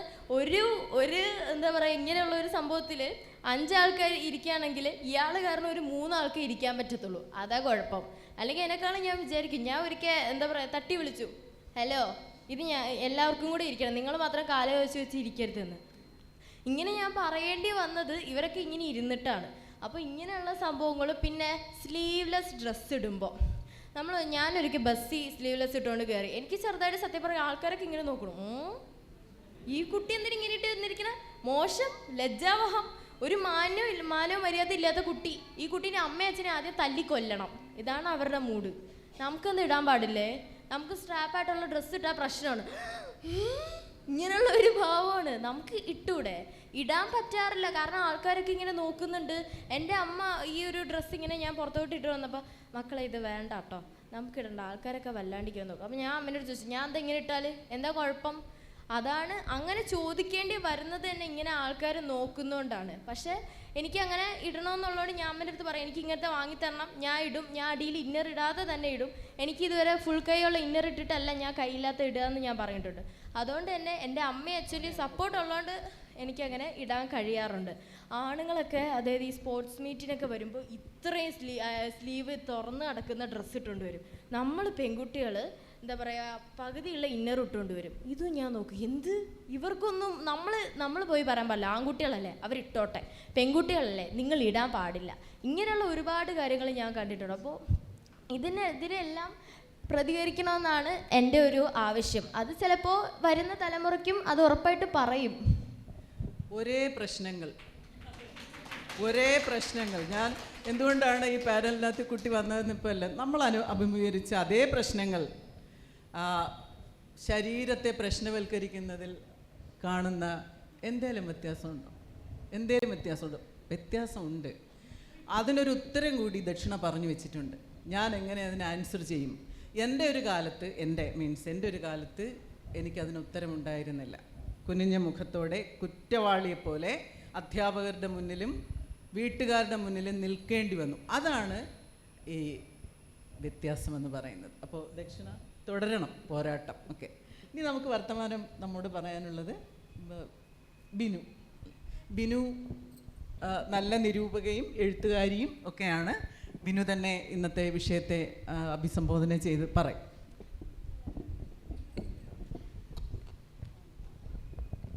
ദക്ഷിണ പറഞ്ഞതും ടീച്ചർ തുടർന്ന് പൂരിപ്പിച്ചതുമേ ഞാൻ തുടങ്ങുന്നുള്ളൂ. എന്തിനാണ് എല്ലാ വർഷവും പെൺമയുടെ പുതുമ ഇങ്ങനെ പല വേദികളിൽ, ഒന്നുകിൽ മാർച്ച് 8-ന് അല്ലെങ്കിൽ ഏതെങ്കിലുമൊക്കെ പ്രാധാന്യം നേടുന്ന ദിവസങ്ങളിലൊക്കെ സ്ത്രീകൾ മാത്രം ഒത്തുകൂടിയിരുന്ന് അല്ലെ കേൾക്കാനായി വിരലിലെണ്ണാവുന്ന പുരുഷന്മാർ വരുന്ന ചർച്ച ചെയ്യുന്നു. പക്ഷേ ഒരു 13-കാരി 50 കഴിഞ്ഞവരും 50-നോട് അടുത്തവരും ഇരിക്കുന്ന 27-കാരിയും ഒക്കെ ഇരിക്കുന്ന വേദിയിൽ ഒരു 13-കാരി എഴുന്നേറ്റ് അതേ പ്രശ്നങ്ങൾ പറയുന്നിടത്ത് എന്തു മാറ്റമാണ് ഉണ്ടായിട്ടുള്ളത്? യാതൊരു മാറ്റവും ഉണ്ടായിട്ടില്ല. സാങ്കേതികമായ ഒരുപാട് മാറ്റങ്ങളൊക്കെ ഈ സമൂഹത്തിൽ ഉണ്ടായിട്ടുണ്ട്. അതിനോട് സമരസപ്പെട്ടു വന്ന മാറ്റങ്ങളെ സ്ത്രീകൾക്കും ഉണ്ടായിട്ടുള്ളൂ. ഞാൻ ഈ കഴിഞ്ഞ ദിവസം ശനിയാഴ്ച ദിവസം ഒരു പുസ്തക പ്രകാശനത്തിന് പോയി. അത് ഇവിടെ പറയണമെന്ന് എനിക്ക് ഇതൊക്കെ കേട്ടപ്പോൾ തോന്നി. ആ പുസ്തക പ്രകാശനത്തിന് പോയപ്പോൾ കവി കുരിപ്പുഴ ശ്രീകുമാർ സാറാണ് അത് പ്രകാശനം ചെയ്യാൻ വന്നത്. അദ്ദേഹം സംസാരിച്ചു തുടങ്ങിയപ്പോൾ പറഞ്ഞത് അതൊരു വനിതയുടെ പുസ്തകമായിരുന്നു, ലേഖന സമാഹാരം. എനിക്ക് വളരെ സന്തോഷമുണ്ട്. ഈ അടുത്തിടെയൊക്കെയായി ഞാൻ വനിതകളുടെ പുസ്തക പ്രകാശനത്തിന് പോകുന്നു. കുറച്ച് വർഷം മുമ്പ് വരെ വനിതകളുടെ പുസ്തക പ്രകാശനങ്ങളൊന്നും ഉണ്ടായിരുന്നില്ല. ഒറ്റപ്പെട്ടൊക്കെ ഉണ്ട് കേട്ടോ, അതിനകത്ത് തർക്കമല്ല, ഉണ്ടായിട്ടുണ്ട്. പക്ഷേ അപ്പോൾ ഈ കുറേ കാലമായി വനിതകളൊക്കെ ഫേസ്ബുക്കിലും നവമാധ്യമങ്ങളിലും ഒക്കെ എഴുതി തുടങ്ങിയിരുന്നു. അപ്പോൾ ഈ കുറച്ച് വർഷങ്ങളായി ഇവരെ ഒന്നും രക്ഷിച്ചത് അല്ലെങ്കിൽ ഇവരെയൊക്കെ മുൻനിരയിലേക്ക് എഴുത്തിലേക്ക് കൊണ്ടുവന്നത് സരസ്വതി ദേവി അനുഗ്രഹിച്ചിട്ടല്ല, അവരെ അനുഗ്രഹിച്ചത് സരസ്വതി ദേവിയല്ല, സയൻസാണ് എന്ന് പറഞ്ഞു. ആ സയൻസിൽ ടെക്നോളജിയിലുണ്ടായ മാറ്റത്തിലാണ് സ്ത്രീകൾ ഇത്രയും വീട്ടിലിരുന്ന് കുത്തിപ്പിടിച്ച് എഴുതാൻ തുടങ്ങിയത്. മംഗ്ലീഷും അല്ലെ ടൈപ്പ് ചെയ്താലും വരുന്ന ആ രീതിയിലാണ് അവിടെ എഴുതാൻ തുടങ്ങിയത്. അതേപോലെ തന്നെ അരുൺ അവിടെ ഇരിപ്പുണ്ട്. അരുൺ കഴിഞ്ഞ ദിവസം എന്നോട് പറഞ്ഞതാണ്, ഇതുപോലെ എന്തോ ഒരു ചടങ്ങിൽ ചെന്നപ്പോൾ കൽപ്പറ്റ നാരായണ മാഷ് അവിടെ പറഞ്ഞു, ഏറ്റവും വലിയ എഴുത്തുകാരൻ ആരാണെന്ന് ഒരു പുരുഷൻ പറയുകയാണ്, ഒരു പുരുഷൻ്റെ പേര് പറയുകയാണ്, MT വാസുദേവൻ നായർ എന്ന്, ഏറ്റവും മികച്ച എഴുത്തുകാരനെന്ന് ഒരാളുടെ അഭിപ്രായം പറയുകയാണെങ്കിൽ കേട്ടിരിക്കുന്ന ബാക്കിയുള്ളവർ വിചാരിക്കും ബഷീറിനേക്കാളും തകഴിയേക്കാളും ഒക്കെ അദ്ദേഹത്തിൻ്റെ മനസ്സിൽ ഏറ്റവും മികച്ചു നിൽക്കുന്ന സാറാ ജോസഫിനേക്കാളും എല്ലാം മികച്ചു നിൽക്കുന്ന എഴുത്തുകാരൻ MT ആണെന്ന് വിചാരിക്കും. അതേസമയം ഏറ്റവും മികച്ച എഴുത്തുകാരി ഞാൻ കണ്ടതിൽ സാറാ ജോസഫ് ആണെന്ന് പറഞ്ഞാൽ സ്ത്രീകളുടെ മുകളിൽ സാറാ ജോസഫ് എന്നേ പെട്ടെന്ന് വരും. അവിടെ ഒരു ജെൻഡർ ഇക്വാളിറ്റി ആരും ചിന്തിക്കുകയില്ല. അപ്പോൾ ദക്ഷിണ പറഞ്ഞതുമായിട്ട് ചേർത്ത് എന്ന് പറയുകയാണ്, സാവിത്രി രാജീവൻ്റെ എല്ലാ കാലത്തും അക്കാലത്തും ഇക്കാലത്തും എക്കാലത്തും പ്രസക്തമായ പ്രതിഷ്ഠ എന്നുള്ള ഒരു കവിതയുണ്ട്. അതിൻ്റെ 2 വരി, അടുക്കളയിൽ തേഞ്ഞു തീരുന്ന ഒരു വീട്ടുപകരണമാണ് ഞാൻ. അതിൽ ചെറിയ മാറ്റമൊക്കെ വീട്ടുവേലക്കാരിയെ കൊണ്ടുണ്ടായിട്ടുണ്ടെന്നേ ഉള്ളൂ ഇപ്പോൾ കാലത്ത്. അപ്പോൾ അടുക്കളയിൽ തേഞ്ഞു തീരുന്ന ഒരു വീട്ടുപകരണമാണ് ഞാൻ. ശ്വസിക്കുന്നതിനാൽ നടക്കുകയും നടക്കുന്നതിനാൽ കിടക്കുകയും ചെയ്യുന്ന സമാനതകൾ ഒട്ടുമില്ലാത്ത ഒരു വീട്ടുപകരണം. പിന്നീട് കുറച്ച് പറഞ്ഞ് ഇങ്ങോട്ട് വരുന്നുണ്ട് ദക്ഷിണയുടെ ഉത്തരം. അടുക്കളയിൽ നിന്നും അരങ്ങത്തേക്ക് വന്ന ഒരു വീട്ടുപകരണമാണ് ഞാൻ. സമാഹരിക്കപ്പെടാത്ത ഒരുപാട് കൽപ്പനകൾ എനിക്ക് മുകളിൽ തൂങ്ങുന്നത് ഞാൻ കാണാറുണ്ട്. അയൽക്കാരൻ്റെ നോട്ടങ്ങളിൽ, അയൽക്കാരിയുടെ ചിരിയിൽ, പത്രവാർത്തകളിൽ, പാഠപുസ്തകങ്ങളിൽ, പതയുന്ന പരസ്യങ്ങളിൽ, എന്തിന് കൊച്ചു കുഞ്ഞിൻ്റെ ഇളം ചുണ്ടിൽ പോലുമുണ്ട് എനിക്കുള്ള കൽപ്പനകളിൽ ചിലത്. പിന്നെ എന്തു മാറ്റത്തിന് വേണ്ടിയാണ് നമ്മൾ ഈ വാദിക്കുന്നതൊക്കെ എന്നുള്ള ചോദ്യവും പ്രസക്തമായ ചോദ്യമാണ്. ഒരു പഞ്ചായത്ത് ഇലക്ഷൻ വരുന്നു, മെമ്പർ വനിതാ മെമ്പർ വരുന്നു, president, vice president, chairman, vice chairman, mayor, deputy mayor, സംസ്ഥാന വികസന സമിതി, ജില്ലാ ആസൂത്രണ സമിതി, ജില്ലാ കളക്ടർമാർ, ചുരുക്കമെങ്കിലും വനിതാ മന്ത്രിമാർ, MLA മാർ എല്ലാവരും ഉണ്ടായിട്ടും ഈ വ്യവസ്ഥയെ ഇങ്ങനെ തന്നെ തുടരുന്ന അവസ്ഥയിലേക്ക് അത്രയും സ്ത്രീ കുറിച്ച് ചിന്തിക്കാതെ സാധാരണ ലെവലിൽ ചിന്തിക്കാം. ഒരു നോട്ട് കുറിക്കാൻ അല്ലെങ്കിൽ ഒരു പ്രഭാഷണത്തിന് വേണ്ടി നോട്ട് കുറിക്കാൻ ഒറ്റയ്ക്കിരിക്കുന്ന സ്ത്രീയോട് എത്രത്തോളം അനുകൂലമായി വീട്ടിൻ്റെ സാഹചര്യം ഉണ്ടാവുന്നു. ഇപ്പോഴും ഒരു 80% വീട്ടിലും കുറച്ച് മാറ്റങ്ങളൊക്കെ ഉണ്ടായിട്ടുണ്ട്. 80% വീട്ടിലും അനുകൂലമായ സാഹചര്യങ്ങളൊന്നും ഉണ്ടാവുന്നതേയില്ല. അവിടെ നമ്മൾ ചർച്ച ചെയ്യപ്പെടണം.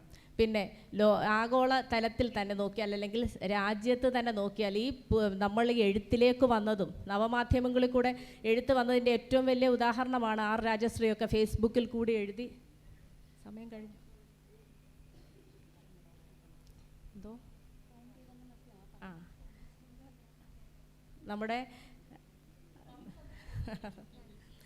രാജ്യത്ത് ഏറ്റവും കൂടുതൽ തൊഴിലില്ലാത്ത അസംഘടിത മേഖലയിലാണ് സ്ത്രീകൾ കൂടുതലും. അത് നമ്മൾ ചർച്ചയിൽ എപ്പോഴും കൊണ്ടുവരേണ്ട ഒരു കാര്യമുണ്ട്. അസംഘടിത മേഖലയിലാണ് നമ്മുടെ സ്ത്രീകൾ കൂടുതലും ജോലി ചെയ്യുന്നത്. ആദ്യം നഷ്ടപ്പെടുന്നത് വനിതകളുടെ ജോലിയാണ്. തൊഴിലവസരങ്ങൾ ഇല്ലാതാവുന്നതും വനിതകൾക്കാണ്. കൊടുക്കട്ടെ. ഒരു ക്രമമൊന്നും സ്ത്രീകൾക്ക് ഇല്ല, എങ്കിലും ക്രമം പാലിക്കുന്ന ഒരു ഇതിൻ്റെ ഭാഗമായിട്ടെന്നുള്ളതുകൊണ്ട് അടുത്ത് നമുക്ക് പോകേണ്ടത്. നോക്കൂ, UN റേഡിയോയിൽ ഒരു പ്രോഗ്രാമുണ്ട്, വിമൻ ഹവർ എന്ന് പറഞ്ഞിട്ട്. ആരെങ്കിലും കേട്ടിട്ടുണ്ടോ എന്നുള്ളൂ. ആ സമയത്ത് ലോകത്തെ അല്ലെങ്കിൽ അവിടെയുള്ള ഏത് സ്ത്രീക്കും വന്നു നിന്ന് എന്തും പറയാം. അപ്പോൾ നമ്മൾ പറഞ്ഞുകൊണ്ടിരിക്കുകയാണ് നമ്മുടെ അനുഭവങ്ങൾ. ഓക്കെ, അടുത്തതായി പ്രിയപ്പെട്ട ദൃശ്യയാണ്, നിരൂപകയാണ്, എഴുത്തുകാരിയാണ്. ദൃശ്യയെ കേൾക്കാം. എല്ലാവർക്കും നമസ്കാരം. ആദ്യം തന്നെ ഒരുപാട് സന്തോഷമുണ്ട്. അക്ഷരങ്ങളിലൂടെ അടുത്തറിഞ്ഞ എഴുത്തുകാരായിട്ടുള്ള ജിസ ടീച്ചർ, CS ചന്ദ്രിക മാം, അതുപോലെ ബിന്ദു മാം, ശ്രീജ മാം, ബിനു മാം, അതുപോലെ എല്ലാവരുടെയും കൂടെ വേദി പങ്കിടാൻ കഴിയുന്നതിൽ ഒരുപാട് സന്തോഷവും അഭിമാനവും ഒക്കെ ഉണ്ട്. മനുഷ്യൻ അവനവനിലേക്ക് തന്നെ ഒതുങ്ങിക്കൊണ്ടിരിക്കുന്ന, ചുരുങ്ങിക്കൊണ്ടിരിക്കുന്ന ഈ ഒരു വർത്തമാന കാലത്ത് ഇത്തരത്തിലുള്ള തുറന്നിട്ട സംവാദങ്ങൾ, ചർച്ചകളൊക്കെ മനുഷ്യനിൽ നിന്നും അല്ലെങ്കിൽ സമൂഹത്തിൽ നിന്നും അകന്നുകൊണ്ടിരിക്കുന്ന, അന്യം നിന്ന് പോയിക്കൊണ്ടിരിക്കുന്ന മാനുഷിക മൂല്യങ്ങൾ, നവോത്ഥാന മൂല്യങ്ങളൊക്കെ ചേർത്ത് പിടിക്കാൻ അല്ലെങ്കിൽ വിളക്കി ചേർക്കാൻ കഴിയുമെന്ന് വിശ്വസിക്കുന്ന ഒരു വ്യക്തിയാണ് ഞാൻ. അതുകൊണ്ട് തന്നെ ഇത്തരത്തിലുള്ള സാഹിത്യോത്സവങ്ങൾ, സർഗോത്സവങ്ങളൊക്കെ നമുക്ക് നൽകുന്നത് വലിയൊരു പ്രത്യാശ കൂടിയാണ്. പിന്നെ ഈ ഒരു സെഷൻ്റെ പേര് തന്നെ പെൺമയുടെ പുതുകാലം എന്നാണ്.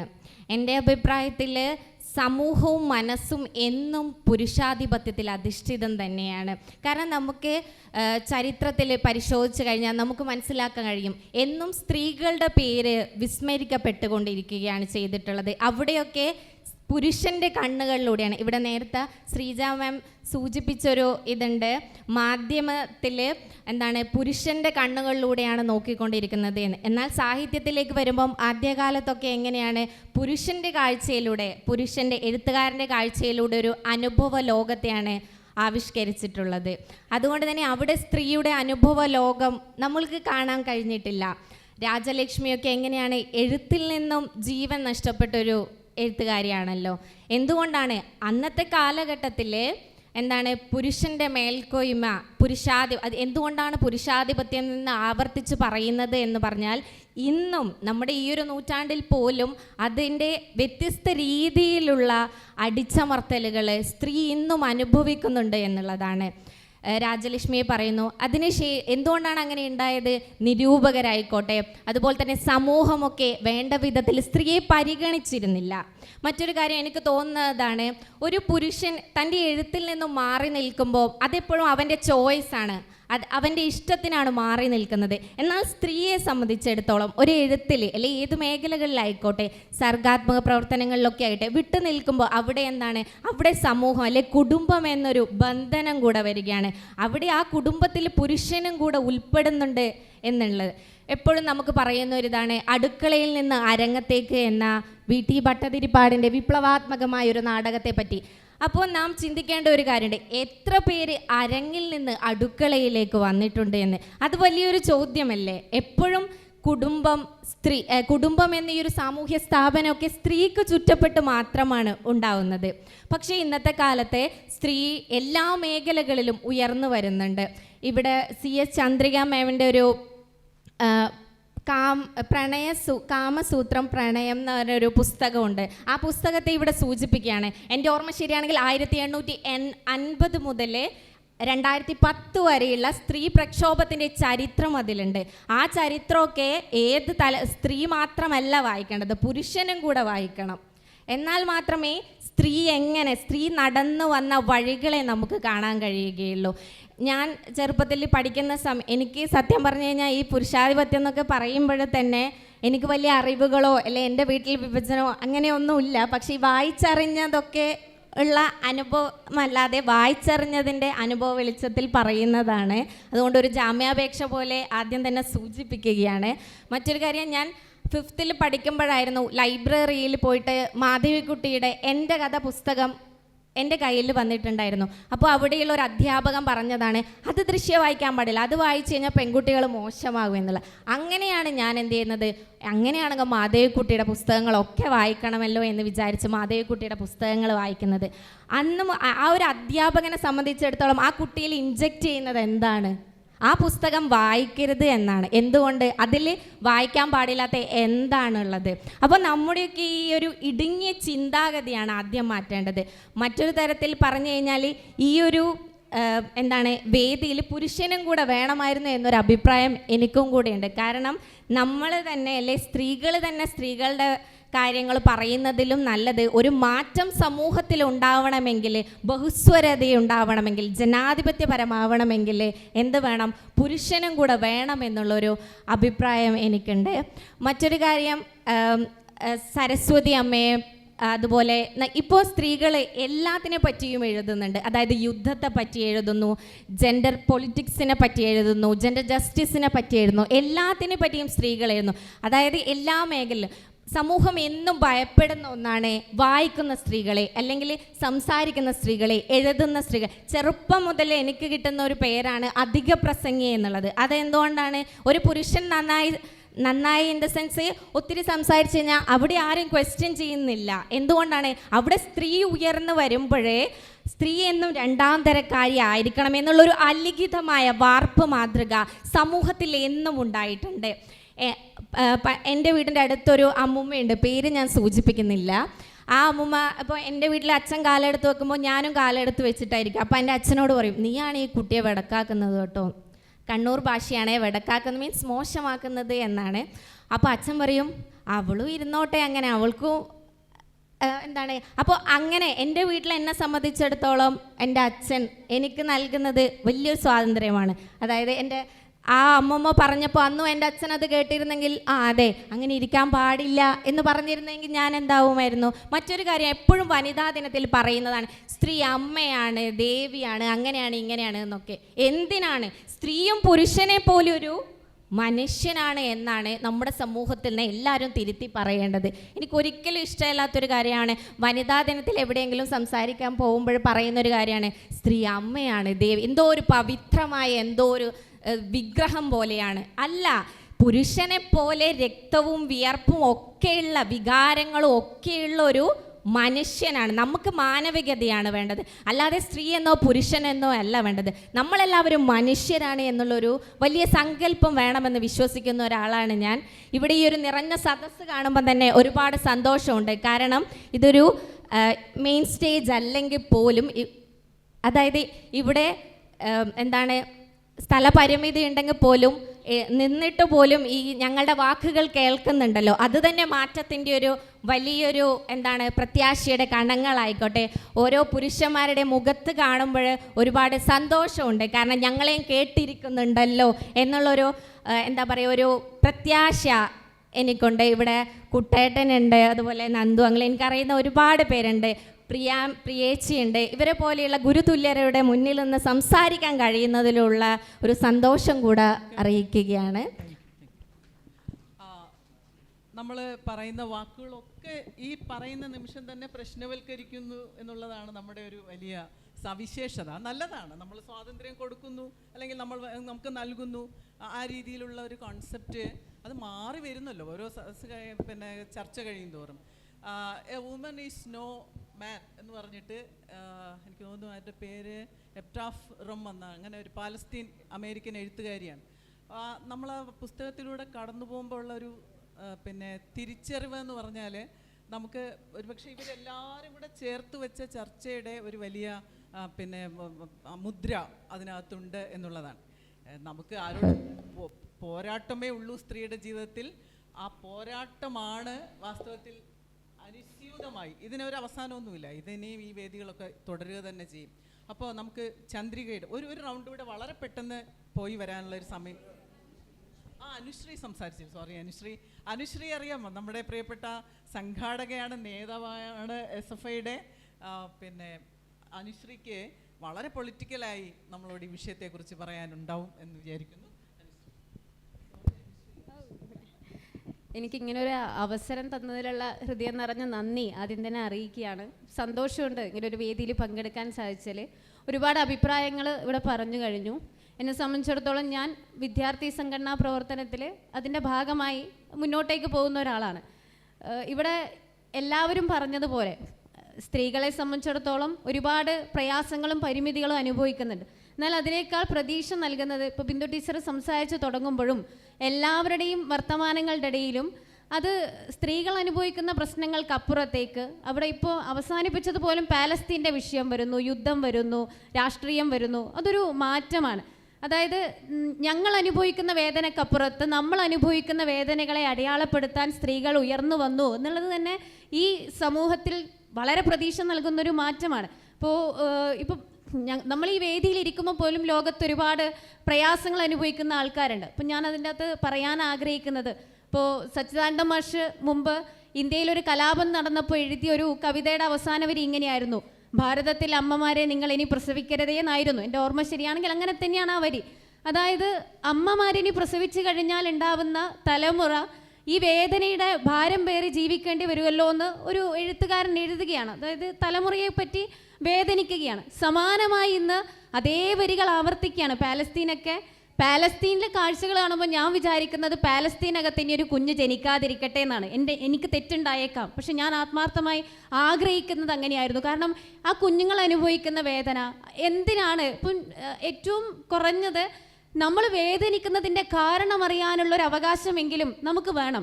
അതുപോലും തിരിച്ചറിയാതെ നിലവിളിക്കുന്ന ഒരു കൂട്ടം കുഞ്ഞുങ്ങളെ ലോകം കാണിച്ചു തരുന്ന കാലമാണ്. അതിനെക്കുറിച്ച് സംസാരിച്ച് തുടങ്ങേണ്ടതായിട്ടുണ്ട്. അപ്പോൾ അങ്ങനെ പറയുമ്പോൾ ഇത്തരത്തിലുള്ള ഒരുപാട് വിഷയങ്ങൾ സംസാരിക്കാൻ സ്ത്രീകൾ ഇപ്പോൾ പൊതുധാരയിലേക്ക് വരുന്നു, മുഖ്യധാരയിലേക്ക് വരുന്നു എന്നുള്ളത് ആശാവഹമാണ്. ഇപ്പോൾ ഇനിയിപ്പം ഈ വിഷയത്തിലേക്ക് വരികയാണെങ്കിൽ, ഇപ്പോൾ ദക്ഷിണ സംസാരിച്ച് കേൾക്കുമ്പോൾ അതിൽ ഏറെ ആശ അല്ലെങ്കിൽ സന്തോഷം തോന്നി എന്താണെന്ന് വെച്ചാൽ, ദക്ഷിണ ഇപ്പോൾ വസ്ത്രധാരണത്തെ പറ്റിയിട്ടാണ് ഒരു കമൻറ്റ് പറഞ്ഞത്. അപ്പോൾ അതിൽ ആ കുട്ടി പറയുന്ന കാര്യം അത് കേൾക്കുമ്പോൾ മനസ്സിലേക്ക് വരുന്നത്, ജെൻഡർ ന്യൂട്രൽ യൂണിഫോം കൊണ്ടുവന്ന സമയത്ത് നമ്മൾ കേട്ടൊരു വാദം ഉണ്ടായിരുന്നു, എന്തിനാണ് ഈ പെൺകുട്ടികളെ ആൺകുട്ടികളെ പോലെ വസ്ത്രം ധരിക്കുന്നത്? സമത്വം വേണമെങ്കിൽ നേരെ തിരിച്ച് ഈ പറയുന്ന ആൺകുട്ടികൾ പെൺകുട്ടികളെ വസ്ത്രം ധരിച്ചാൽ പോരെ, എന്തിനാണ് ഇതിങ്ങനെ ചെയ്യുന്നത് എന്ന് ചോദിക്കുക. വളരെ ഗൗരവത്തിൽ അങ്ങനൊരു ചോദ്യം ചോദിച്ച ആൾക്കാർ രാഷ്ട്രീയത്തിലുണ്ട് എന്നുള്ളത് ഇന്നത്തെ കാലത്ത് വലിയൊരു വേദനയാണ്. അങ്ങനെ പറയുന്ന ആൾക്കാർ രാഷ്ട്രീയം നയിക്കുന്ന കാലത്താണ് 13 വയസ്സുള്ള ഒരു പെൺകുട്ടി ഇങ്ങനൊരു അഭിപ്രായം പറയുന്നത് എന്നുള്ളത് വളരെ സന്തോഷമുള്ളൊരു കാര്യമാണ്. നമ്മളെ ഒരുപാട് കാലം ഒരുപാട് പേര് പറ്റിച്ചിട്ടുണ്ട് എന്ന് തോന്നിയിട്ടുണ്ട് എനിക്ക്. കാരണം സ്ത്രീപക്ഷ കാഴ്ചപ്പാടാണെങ്കിലും ലിംഗനീതിയെ പറ്റിയാണെങ്കിലും സമത്വത്തെ പറ്റിയാണെങ്കിലും ഒക്കെ ഒരു കുറേ തെറ്റായ ധാരണകൾ പലരും സിനിമയിലൂടെ, പരസ്യങ്ങളിലൂടെ, എഴുത്തിലൂടെയൊക്കെ, എല്ലാവരും അല്ല, ഒരുപാട് ആൾക്കാർ നമുക്ക് നല്ല കാഴ്ചപ്പാട് എന്നതിൻ്റെ ഭാഗമായിട്ടാണ് ഇങ്ങനെ മാറാൻ സാധിച്ചത് എന്ന് പറയുമ്പോഴും നമ്മളെ പറ്റിക്കുന്ന ഒരുപാട് ചില ഇടപെടലുകൾ ഈ കാലത്ത് ഉണ്ടായിട്ടുണ്ട് എന്ന് എനിക്ക് തോന്നിയിട്ടുണ്ട്. പലരും ഇങ്ങനെയാണ് വേണ്ടത്, നിങ്ങളുടെ സ്ത്രീ ശാക്തീകരണം ഇങ്ങനെയായിരിക്കണം എന്ന് പറഞ്ഞ് ഒരു തെറ്റായ നയം അടിച്ചേൽപ്പിക്കാൻ ശ്രമിച്ച അനുഭവങ്ങളും നമ്മുടെ മുമ്പിലുണ്ട്. ഇപ്പം ഞാൻ വെറുതെ തമാശക്കൊരു ഉദാഹരണം പറയാം. ടീച്ചർ പെട്ടെന്ന് ചുരുക്കണം എന്നുള്ള അർത്ഥത്തിൽ എന്നെ നോക്കുന്നുണ്ട്. ഞാൻ പെട്ടെന്ന് ഒരു അനുഭവം മനസ്സിലേക്ക് വരുന്നത്, ഒരു സിനിമ മലയാളത്തിൽ ഇറങ്ങി. ഞാൻ വിചാരിക്കുകയാണ് എത്ര ലളിതമായിട്ടാണ് നമ്മളെ ഇവർ പറ്റിക്കുന്നതെന്നാണ്. സിനിമ തുടങ്ങി ആദ്യം തൊട്ട് അവസാനം വരെയും സ്ത്രീ കഥാപാത്രത്തെ കേന്ദ്രീകരിച്ചുകൊണ്ടുള്ള സിനിമയാണ്. സംഭവം കളറാണ്. നല്ലൊരു തൻ്റെടിയായ ഒരു പെൺകുട്ടി കുടുംബത്തെ നോക്കുന്നു, രാത്രിയും പകലും തൊഴിലെടുക്കുന്നു, അഭിപ്രായങ്ങൾ പറയുന്നു, രാഷ്ട്രീയത്തിൽ ഇടപെടുന്നു. ആ സിനിമയിലുടനീളം സ്ത്രീകൾ അങ്ങനെ കടന്നു വരണമെന്ന് പറയുകയാണ്. അത്ഭുതം എന്താണെന്ന് വെച്ചാൽ സിനിമയുടെ പേര് എൽസമ്മ എന്ന ആൺകുട്ടി. എന്തൊരു വിരോധാഭാസമാണിത്. നോക്കണം, എൽസമ്മ ഉഷാറായിട്ടുള്ളൊരു സ്ത്രീയാണ്. ഇങ്ങനെയായിരിക്കണം സ്ത്രീ, ഇങ്ങനെ തൻ്റെ ഉണ്ടാകണം, കുടുംബത്തെ നോക്കണം. എന്നിട്ട് അവസാനം തിരക്കഥാകൃത്തോ സംവിധായകനോ ആരുടെയോ താല്പര്യത്തിൻ്റെ പുറത്ത് അതിൻ്റെ പേര് എൽസമ്മ എന്ന ആൺകുട്ടി. ഇതെങ്ങനെയൊക്കെയാണെങ്കിൽ അത് ആൺകുട്ടിയാണ്.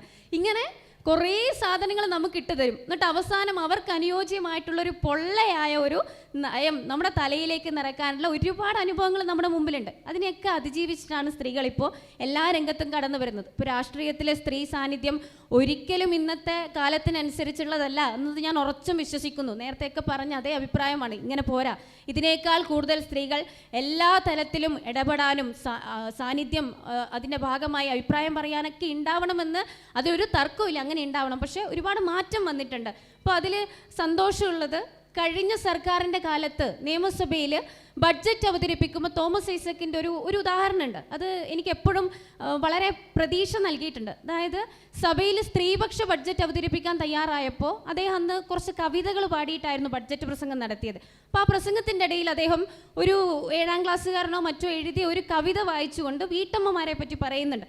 അതായത് വളരെ ലളിതമായിട്ട് സ്ത്രീപക്ഷമായിട്ടുള്ളൊരു ബഡ്ജറ്റ് അവതരിപ്പിക്കുകയാണ്. അന്ന് അദ്ദേഹം പാടിയൊരു കവിത, അല്ലെങ്കിൽ അദ്ദേഹം അവതരിപ്പിച്ചൊരു കവിത ഒരു 7ാം ക്ലാസ്സുകാരൻ എന്തോ കവിതാ മത്സരത്തിൽ എഴുതി വെച്ചതാണ്. അപ്പോൾ ആ കവിത ഇങ്ങനെയാണ്: എൻ്റെ കെമിസ്ട്രി സാറാണ് പറഞ്ഞത് ഏറ്റവും വലിയ ലാബ് അടുക്കളയാണെന്ന്. പരീക്ഷിച്ചും നിരീക്ഷിച്ചും നടന്നപ്പോഴാണ് എനിക്ക് മനസ്സിലായത് അവിടെ എന്നും അതിരാവിലെ തനിയെ എഴുന്നേറ്റ് സ്റ്റാർട്ടാവുന്ന ഒരു കരി പുരണ്ട മെഷീൻ സോഡിയം ക്ലോറൈഡ് ലായനി ഉൽപ്പാദിപ്പിക്കുന്നുണ്ടെന്ന്. ഇതിനേക്കാൾ എൻ്റെ കൈ, എനിക്ക് നല്ല ജലദോഷമാണ്, അതുകൊണ്ട് ഞാൻ പറയുന്നത് വ്യക്തമാവുമെന്ന് അറിയില്ല, ചുമയൊക്കെയാണ്. അപ്പോൾ ഇതിനേക്കാൾ വ്യക്തമായിട്ടൊരു കുഞ്ഞിന് അവൻ്റെ അമ്മയുടെ യാതന എഴുതി വെക്കാൻ പറ്റുമോ എന്നുള്ളത് അത്ഭുതമാണ്.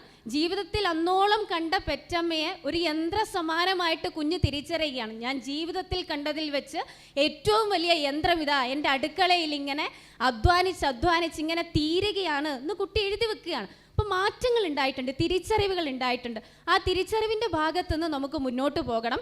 പക്ഷേ നീട്ടിക്കാലി വെക്കുന്നൊരു സമീപനവും ചിലരുടെ ഭാഗത്തുനിന്ന്, അല്ലെങ്കിൽ നമ്മളെയൊക്കെ ഭാഗത്തുനിന്ന് പലപ്പോഴും ഉണ്ടായിട്ടുണ്ട്. അതായത് നാളെ രാവിലെ സമത്വം വരും എന്ന് വിചാരിച്ചിട്ടല്ല നമ്മൾ ചെയ്യേണ്ടത്. എപ്പോഴും ലിംഗനീതി, ലിംഗസമത്വം ഇതൊക്കെ വേർതിരിച്ച് മനസ്സിലാക്കാൻ കൂടി നമുക്ക് പറ്റണം. അതായത് സമത്വത്തിലേക്ക് വരണമെങ്കിൽ നമ്മൾ കൊടുക്കേണ്ട നീതി, അല്ലെ, എല്ലാവരെയും ഒരുപോലെ നാളെ രാവിലെ അല്ലെങ്കിൽ ഈ ഉയർത്തിക്കൊണ്ടുവരാൻ പറ്റുന്നല്ല. ഓരോരുത്തർക്കും എന്താണ് കൊടുക്കേണ്ടത്, എങ്ങനെ അവർ ഉയർത്തിക്കൊണ്ടുവരണം, എങ്ങനെയാണ് നീതി ഉറപ്പാക്കേണ്ടത് എന്നൊക്കെയുള്ള പ്രത്യേക പരിഗണനയിലൂന്നിയ ഇടപെടലിലൂടെ മാത്രമേ സമത്വം സാധ്യമാകൂ എന്നൊക്കെയുള്ളൊരു, അങ്ങനെ നമുക്ക് മാറാം എന്ന് പ്രതീക്ഷിക്കുകയാണ്. 2 മിനിറ്റ് എന്നൊക്കെ പറയുമ്പോൾ എന്താ പറയണ്ടതെന്ന് അറിഞ്ഞൂടാ കേട്ടോ.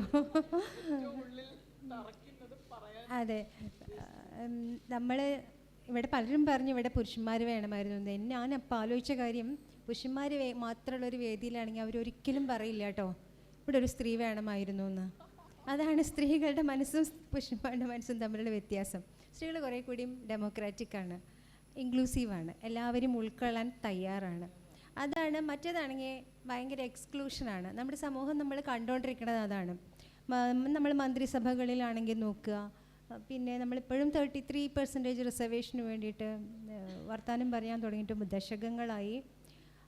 സാഹിത്യ അക്കാദമിയിൽ പ്രസിഡൻറ്റോ സെക്രട്ടറിയോ ഒക്കെ ആയിട്ട് ഇനി എന്നാ ഒരു സ്ത്രീ വരികയെന്ന് നമുക്ക് പറയാൻ പറ്റില്ല. ഒരു ബിന്ദു ഉണ്ട് സമാധാനത്തിന് എക്സിക്യൂട്ടീവ് കമ്മിറ്റിയിൽ. സാഹിത്യ അക്കാദമിയുടെ പത്രങ്ങളിൽ ഞാൻ ഫോട്ടോ ഒക്കെ നോക്കുമ്പോൾ കാണാറുണ്ട്, മുൻനിരയിൽ എല്ലാവരും പുരുഷന്മാരാണ് ഉണ്ടാവാറുള്ളത്. സാഹിത്യ പരിപാടികളിൽ മിക്കവാറും എല്ലാം പുരുഷന്മാർ. അവരാരും പറയില്ല ഇവിടെ സ്ത്രീകളെ കൂടി വിളിക്കണമായിരുന്നു എന്നിങ്ങനെ മയക്കിക്കോടെ എന്തായാലും പറഞ്ഞ് ഞാൻ കേട്ടിട്ടില്ല. നിങ്ങൾ ആരെങ്കിലും കേട്ടിട്ടുണ്ടെന്ന് ഞാൻ വിചാരിക്കണമില്ല. അപ്പോൾ ആ ഒരു വ്യത്യാസം ഉണ്ട്. അത് ജന്മന കിട്ടിയിട്ടുള്ളതൊന്നും അല്ല സ്ത്രീക്ക് എന്നാണ് ഞാൻ വിചാരിക്കുന്നത്. മറിച്ച് ഈ ചൂഷണം, അടിച്ചമർത്തൽ ഒക്കെ അനുഭവിച്ച ഒരാളുടെ തിരിച്ചറിവും കൂടിയിട്ടാണത്. എല്ലാവരെയും ഉൾക്കൊള്ളണം കുറേയും കൂടി. അതുകൊണ്ടാണ് നമ്മൾ സ്ത്രീകൾ പൊതുരംഗത്തേക്ക് ധാരാളം വന്നാൽ കുറച്ചും കൂടിയും സമൂഹം ജനാധിപത്യപരമാവും എന്ന് നമ്മൾ വിചാരിക്കുന്നത്. ഭരണകൂടങ്ങൾ കുറേയും കൂടിയും ജനാധിപത്യപരമാവണമെങ്കിൽ അതിൽ പകുതിയോളമെങ്കിലും സ്ത്രീകൾ ഉണ്ടാവണം. അതാണ് ഹാപ്പിനെസ് ഇൻഡെക്സ് എന്നൊക്കെ നമ്മൾ പറയുന്നതിൽ സ്ത്രീകൾ എത്രമാത്രം പാർട്ടിസിപ്പേറ്റ് ചെയ്യുന്നുണ്ടോ, ലീഡർഷിപ്പ് എടുക്കുന്നുണ്ടോ, ആ സ്ഥലത്ത് തീർച്ചയായിട്ടും ഈ പറഞ്ഞ ഒരു ഇൻക്ലൂസീവ് ഒരു രീതി അവിടെ ഉണ്ടാവും. അതായിരുന്നു ഞാൻ ഇവരെയൊക്കെ ജെസിയും കുട്ടി എല്ലാവരും സംസാരിച്ചപ്പോൾ ഞാനതാണ് ആലോചിച്ചുകൊണ്ടിരുന്നത്. പിന്നെ എനിക്ക് തോന്നുന്നത്, ഞാൻ ഈ കേരളത്തിൻ്റെ സ്ത്രീ ചരിത്രം, സ്ത്രീ മുന്നേറ്റങ്ങൾ എന്ന് പറയുന്ന ഒരു പുസ്തകം എഴുതിയിട്ടുള്ള ആളാണ്. അപ്പം 19-ാം നൂറ്റാണ്ടിൻ്റെ അവസാന ദശകം മുതൽ 2010 വരെയുമുള്ള സ്ത്രീ മുന്നേറ്റങ്ങളുടെ ഒരു വിവിധ ധാരകൾ. നമ്മളെപ്പോഴും സ്ത്രീ എന്ന് പറയുമ്പോൾ എപ്പോഴും നമ്മുടെ മനസ്സിൽ വരുന്ന ചിത്രം എന്ന് പറഞ്ഞു കഴിഞ്ഞാൽ മധ്യവർഗത്തിൽപ്പെട്ട ഉന്നത വിദ്യാഭ്യാസമുള്ള കുറച്ച് വെളുത്ത അല്ലേ, ഷീജ പോലെയൊക്കെ സുന്ദരിയായിട്ടുള്ള, ഷീജ ഭാഗ്യത്തിന് വലിയ സിന്ദൂരൊന്നും തൊട്ടിട്ടില്ല, സെറ്റ് മുണ്ട് ഉടുത്ത അല്ലെങ്കിൽ സാരി ഉടുത്ത അങ്ങനെയുള്ളൊരു സ്ത്രീയുടെ മുഖല്ലേ നമ്മുടെ മനസ്സിൽ വരുള്ളൂ, ഇമേജല്ലേ വരുള്ളൂ. പക്ഷെ അതിന് പുറത്ത് ധാരാളം സ്ത്രീകളുണ്ട്. ഇവിടെ ആദിവാസി സ്ത്രീകളും ദളിത് സ്ത്രീകളും മത്സ്യത്തൊഴിലാളി സ്ത്രീകളും അങ്ങനെ പിന്നെ ട്രാൻസ്ജെൻഡർ സ്ത്രീകളും അങ്ങനെ തുടങ്ങി സ്ത്രീകൾ എന്ന് പറഞ്ഞാൽ തന്നെ ഹെട്രോജിനസ് ആണ്. അതും കൂടി നമ്മൾ മനസ്സിലാക്കേണ്ടതുണ്ട്. അങ്ങനെയുള്ള സ്ത്രീകൾ ആരും ഇവിടെ ഇല്ല എന്നുള്ളത് എൻ്റെ ഒരു വേദനയാണ്. അതിൻ്റെ ഒരു കാരണം കൂടിയുണ്ട്. ആദിവാസി സമൂഹത്തിൽ നിന്ന് എത്ര സ്ത്രീകൾ എഴുത്തുകാരികളായിട്ടുണ്ട്, അല്ലെങ്കിൽ ദളിത് സമൂഹത്തിൽ നിന്ന് ഇന്ന് സ്ത്രീകൾ എഴുത്തുകാരികളായിട്ടുണ്ട്. അവരാരും നമ്മൾ അങ്ങനെ ഓർക്കാറില്ല. ഒരു മുഖ്യധാര സാഹിത്യ പരിപാടിയിലോ അങ്ങനെ ഓർക്കാർ പോലും ഇല്ല എന്നുള്ളതൊക്കെ വേദനാജനകമാണ്. നമ്മൾ പറയേണ്ടിയിരുന്നത് അതാണ്. പുരുഷന് ധാരാളം വേദികൾ കിട്ടിയിട്ടുണ്ട്. മാത്രമല്ല ഈ വേദിയിൽ കുറച്ച് പുരുഷന്മാരും കൂടി ഉണ്ടായിരുന്നെങ്കിൽ അവർ കൂടുതൽ സംസാരിക്കും, കൂടുതൽ ഉച്ചത്തിൽ സംസാരിക്കും, ഏറ്റവും കൂടുതൽ കേൾക്കപ്പെടും എന്ന് പറയുന്ന ഒരു വ്യത്യാസം ഉണ്ട് തീർച്ചയായിട്ടും. അത് നമ്മൾ അത് യാഥാർത്ഥ്യം നമ്മൾ അറിയേണ്ടതുണ്ട്. പക്ഷെ അങ്ങനെയല്ലാത്ത പുരുഷന്മാരും ഉണ്ട് കേട്ടോ. അത് എന്താ വെച്ചാൽ പിന്നെ കുറേ കൂടിയും ഈ ഒരു ഡിസ്കോഴ്സൊക്കെ മനസ്സിലാക്കിയിട്ടില്ല. പഴയ പോലെ ഇപ്പോൾ എഴുത്തുകാരന്മാർക്ക് സ്ത്രീവിരുദ്ധമായിട്ടുള്ള പ്രമേയമോ ഭാഷയോ ക്യാരക്ടറോ എഴുതാൻ പറ്റത്തില്ല. അത് ഈ ഞാൻ നേരത്തെ പറഞ്ഞു വന്ന 1960-കൾ മുതൽ ഉണ്ടായി വന്നിട്ടുള്ള ഒരു വലിയ ഇടപെടലിൻ്റെയും എഴുത്തിൻ്റെയും സ്ത്രീകളുടെ എഴുത്തിൻ്റെയും ഒക്കെ ഭാഗമായി വന്ന മാറ്റമാണ്. അത് നമ്മുടെ സമൂഹത്തിൽ കുറച്ചെങ്കിലും അത് പ്രതിഫലിച്ചിട്ടുണ്ട്. കുറച്ചെങ്കിലും പുരുഷന്മാർ സ്ത്രീപക്ഷത്ത് നിന്ന് ചിന്തിക്കാനും കുറഞ്ഞ പക്ഷം സ്ത്രീവിരുദ്ധമായിട്ടുള്ള കാര്യങ്ങൾ പരസ്യമായിട്ട് പറയാൻ അത്ര ധൈര്യപ്പെടാറില്ല. ഉള്ളിലുണ്ടെങ്കിൽ പോലും ധൈര്യമില്ലാതായിട്ടുണ്ട്. മുമ്പ് നമുക്കറിയാം, നമ്മുടെ മലയാള സാഹിത്യം തന്നെ എടുത്തു നോക്കിക്കഴിഞ്ഞാൽ എത്രയോ സ്ത്രീവിരുദ്ധമായിട്ടുള്ള പ്രയോഗങ്ങളുണ്ട്. പക്ഷെ ഇന്ന് സ്ത്രീവിരുദ്ധമായിട്ടുള്ള പ്രയോഗങ്ങൾ അങ്ങനെ നടത്താൻ പറ്റില്ല. ആക്രമിക്കപ്പെടും, കൂട്ടത്തോടെ ആക്രമിക്കും. അതുപോലെ ദളിത് വിരുദ്ധമായിട്ടുള്ള ഒരു പ്രയോഗം നടത്താൻ പറ്റില്ല, ട്രാൻസ്ജെൻഡർ വിരുദ്ധമായിട്ടുള്ളൊരു പ്രയോഗം നടത്താൻ പറ്റില്ല. അത് ഒരു പുതുകാലത്തിൻ്റെ വിജയമായിട്ടാണ് ഞാൻ കണക്കാക്കുന്നത്. ഈ ഒരു ജാഗ്രത പെണ്ണെഴുത്ത് എന്ന് പറയുന്ന ഒരു ഡിസ്കോഴ്സ് സാറ ടീച്ചർ ആണ് എഴുത്തിക്കൂടെ കൊണ്ടുവന്നത്. സച്ചിദാനന്ദ മാഷ് അത് പറഞ്ഞുവെങ്കിലും അത് ലോകമാകെയും ഏക്രിച്ചർ ഫെമിനിൻ എന്ന് പറയുന്ന ഫ്രഞ്ച് സാഹിത്യത്തിൽ ഉണ്ടായി വന്ന ആ ഒരു അക്കാഡമിക് ആയിട്ടുള്ള പ്രയോഗമായിരുന്നു. പക്ഷേ അത് ഭാഷയിലേക്ക്, സാഹിത്യത്തിലേക്ക്, ക്യാരക്ടറൈസേഷനിലേക്ക്, പ്രമേയങ്ങളിലേക്ക് ഒക്കെ കൊണ്ടുവന്നത് സാറ ടീച്ചറാണ്. അതിൻ്റെ പിന്മുറക്കാർ എന്നുള്ള രീതിയിൽ ഞങ്ങൾ ജീവിച്ച ജീവിതം സാറ ടീച്ചർ ജീവിച്ച ജീവിതമല്ല ഞാൻ ജീവിച്ചിട്ടുള്ളത്. അതുകൊണ്ട് തന്നെ ഞാൻ എഴുതുമ്പോൾ എൻ്റെ ഈ തിരിച്ചറിവുകളിൽ നിന്ന് വ്യത്യസ്തമായിട്ടുള്ള പ്രമേയങ്ങളും കഥാപാത്രങ്ങളും ഭാഷാ പ്രയോഗങ്ങളും ഉണ്ടാകുന്നത്. അതുപോലെ ഓരോരുത്തരുടെയും ഈ ഒരു തിരിച്ചറിവുള്ള ഒരു എന്താ പറയുക ജ്ഞാനോദയം എന്നൊക്കെ നമ്മൾ പറയില്ലേ, യഥാർത്ഥത്തിൽ അതാണ് സംഭവിച്ചിട്ടുള്ളത്. സാഹിത്യത്തിൽ ആ ഒരു ഭയം പുരുഷന്മാരായിട്ടുള്ള എഴുത്തുകാർക്കുണ്ട്. രാഷ്ട്രീയത്തിലും അതുണ്ട്. നേരത്തെയൊക്കെ പറയുമല്ലോ നട്ടലുള്ളവൻ എന്നല്ലേ പറയുക. ഇപ്പം നട്ടലുള്ളവൻ എന്ന് പറഞ്ഞാൽ പോലും നമ്മൾ ക്രിട്ടിസൈസ് ചെയ്യും അല്ലേ. അങ്ങനെ ഉള്ള ഒരു ഭാവുകത്വം, സെൻസിബിലിറ്റി മാറ്റാനായിട്ട് നമുക്ക് സാധിച്ചിട്ടുണ്ട്. നമുക്ക് വളരെ കുറഞ്ഞ സമയമാണ് ഇനി, എല്ലാവരിലും നമുക്കൊന്ന് എത്തണം അല്ലേ.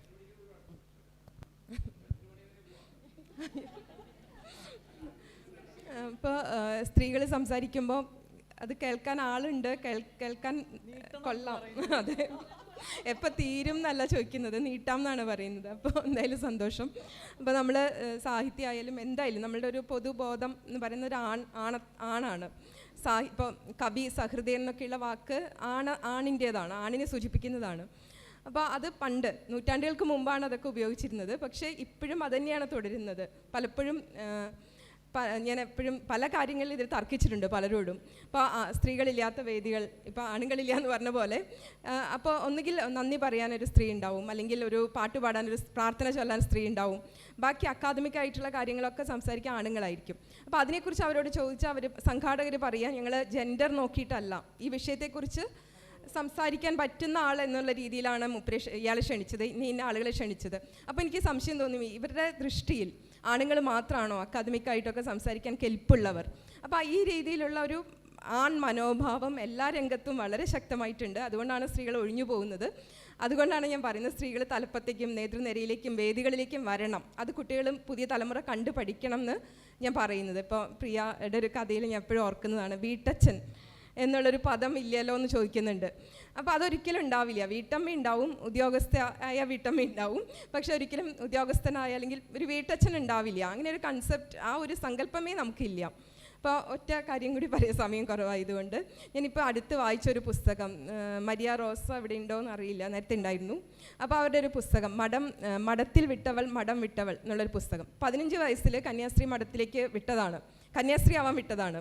അപ്പോൾ ആ പ്രായത്തിൽ ഒരു തിരിച്ചറിവും വിവേകവും ഇല്ല. വീട്ടിൽ അത് പാട്രിയാർക്കിയുടെ ഒരു ഭാഗമാണ്. സ്ത്രീധനം കൊടുക്കാൻ പൈസ ഇല്ലാത്തതുകൊണ്ടാണ് വീട്ടിൽ നിന്ന് ഒരു പെൺകുട്ടിയെങ്കിലും മഠത്തിലേക്ക് വിടുന്നത്. അപ്പോൾ അങ്ങനെ പോയ ഒരു ആൾ കുറേ വർഷങ്ങൾക്ക് ശേഷം ഒരു 37ാമത്തെ വയസ്സിൽ തിരിച്ചു വരികയാണ് മഠത്തിൽ നിന്ന്. അപ്പോൾ അതിനെക്കുറിച്ച് എഴുതിയൊരു പുസ്തകമാണ്, ഒരു ആത്മകഥാ സ്വഭാവമുള്ള പുസ്തകം. പക്ഷേ അത് വളരെ കൃത്യമായിട്ട് ക്രിസ്ത്യാനിറ്റിയെയും പൗരോഹിത്യത്തെയും അവിടുത്തെ ആൺകോയ്മയും വളരെ നിശിതമായിട്ട് പഠിക്കുന്ന, വിശകലനം ചെയ്യുന്ന പുസ്തകമാണ്. അപ്പോൾ ആ പുസ്തകം അവർക്കൊരു 5-8 വർഷം അതാരും പ്രസിദ്ധീകരിക്കാനില്ല അങ്ങനത്തെ ഒരു പുസ്തകം. അപ്പോൾ പ്രസാധകർ ചോദിക്കുന്നത്, നിങ്ങൾ സെൻസേഷണൽ ആയിട്ടുള്ള കാര്യങ്ങൾ എഴുതൂ, കന്യാസ്ത്രീ മഠത്തിലെ ലൈംഗിക അരാജകത്വത്തെക്കുറിച്ച്, റേപ്പിനെ കുറിച്ച്, അങ്ങനത്തെ കാര്യങ്ങളൊക്കെ തുറന്നെഴുതിയാൽ ആ പുസ്തകം വിറ്റുപോകും. അപ്പോൾ അങ്ങനെ എഴുതണം എന്നാണ് പറയുന്നത്. അപ്പോൾ ഒരു വളരെ കൃത്യമായ അടിത്തറയിലൂടെ തിയോളജിയൊക്കെ പഠിച്ച ഒരാൾ വളരെ ഭംഗിയായിട്ടും വളരെ കാവ്യാത്മകമായിട്ടും ആ കാര്യങ്ങൾ വിശകലനം ചെയ്ത് എഴുതിയ പുസ്തകമാണ്. പക്ഷേ അത്തരം ഒരു പുസ്തകം പ്രസിദ്ധീകരിച്ച് കിട്ടാൻ, അത് വായിക്കാൻ, അതൊരു സ്ത്രീ എഴുതുമ്പോൾ അത് വായിക്കാൻ ആർക്കും താല്പര്യമില്ല. അത് പ്രസിദ്ധീകരിക്കാൻ ഇപ്പോഴാണ് ഇത് DC ബുക്സ് പ്രസിദ്ധീകരിച്ചത്, ഒരുപാട് തിരസ്കാരങ്ങൾക്ക് ശേഷം.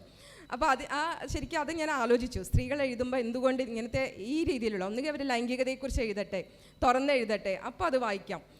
മുമ്പ് T. പത്മനാഭനെ പോലത്തെ ആളൊക്കെ പറഞ്ഞിട്ടുണ്ട്, സ്ത്രീകൾ ലൈംഗികത എഴുതിയിട്ടാണ്, അശ്ലീലം എഴുതിയിട്ടാണ് വായനക്കാരെ ഉണ്ടാക്കുന്നതെന്ന്. അപ്പോൾ ആ ഒരു മനോഭാവം ഇപ്പോഴും നിലനിൽക്കുന്നുണ്ട്. അത്തരം കാഴ്ചകൾ, അത്തരം നോട്ടങ്ങൾ സ്ത്രീകളിൽ നിന്ന് നിങ്ങൾക്ക് കുറച്ചും കൂടി അക്കാദമിക് ആയിട്ടുള്ള കാര്യങ്ങൾ, ആഴമുള്ള കാര്യങ്ങൾ പ്രതീക്ഷിക്കാം. അതിനുള്ള ശേഷിയുള്ളവരാണ് സ്ത്രീകൾ.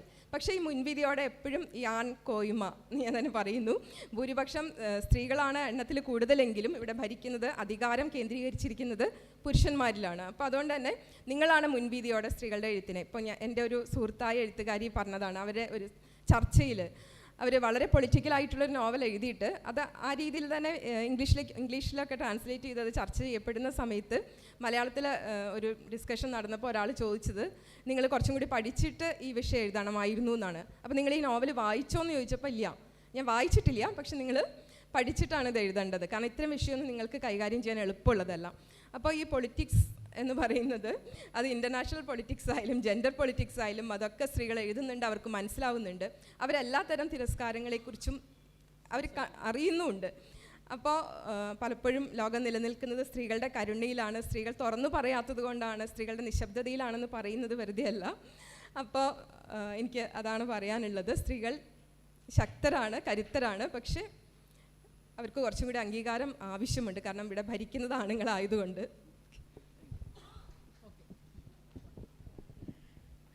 ഈ അംഗീകാരം കിട്ടുമ്പോൾ നമ്മൾ അതിനെ എങ്ങനെയാണ് എടുക്കാറുള്ളത് എന്ന് ശ്രദ്ധിച്ചിട്ടുണ്ടോ? ഇപ്പം നമ്മൾ ഇങ്ങനെ ഇരിക്കുന്നു, രാവിലെ ഒരാൾ വന്ന് നമ്മളോട് പറയാണ് നിന്നെ കാണാൻ നല്ല ഭംഗിയുണ്ടല്ലോ, ഇന്ന് നല്ല രസമുണ്ടല്ലോ എന്ന് പറഞ്ഞാൽ നമ്മൾ എന്താ ആദ്യം പറയുന്നത്?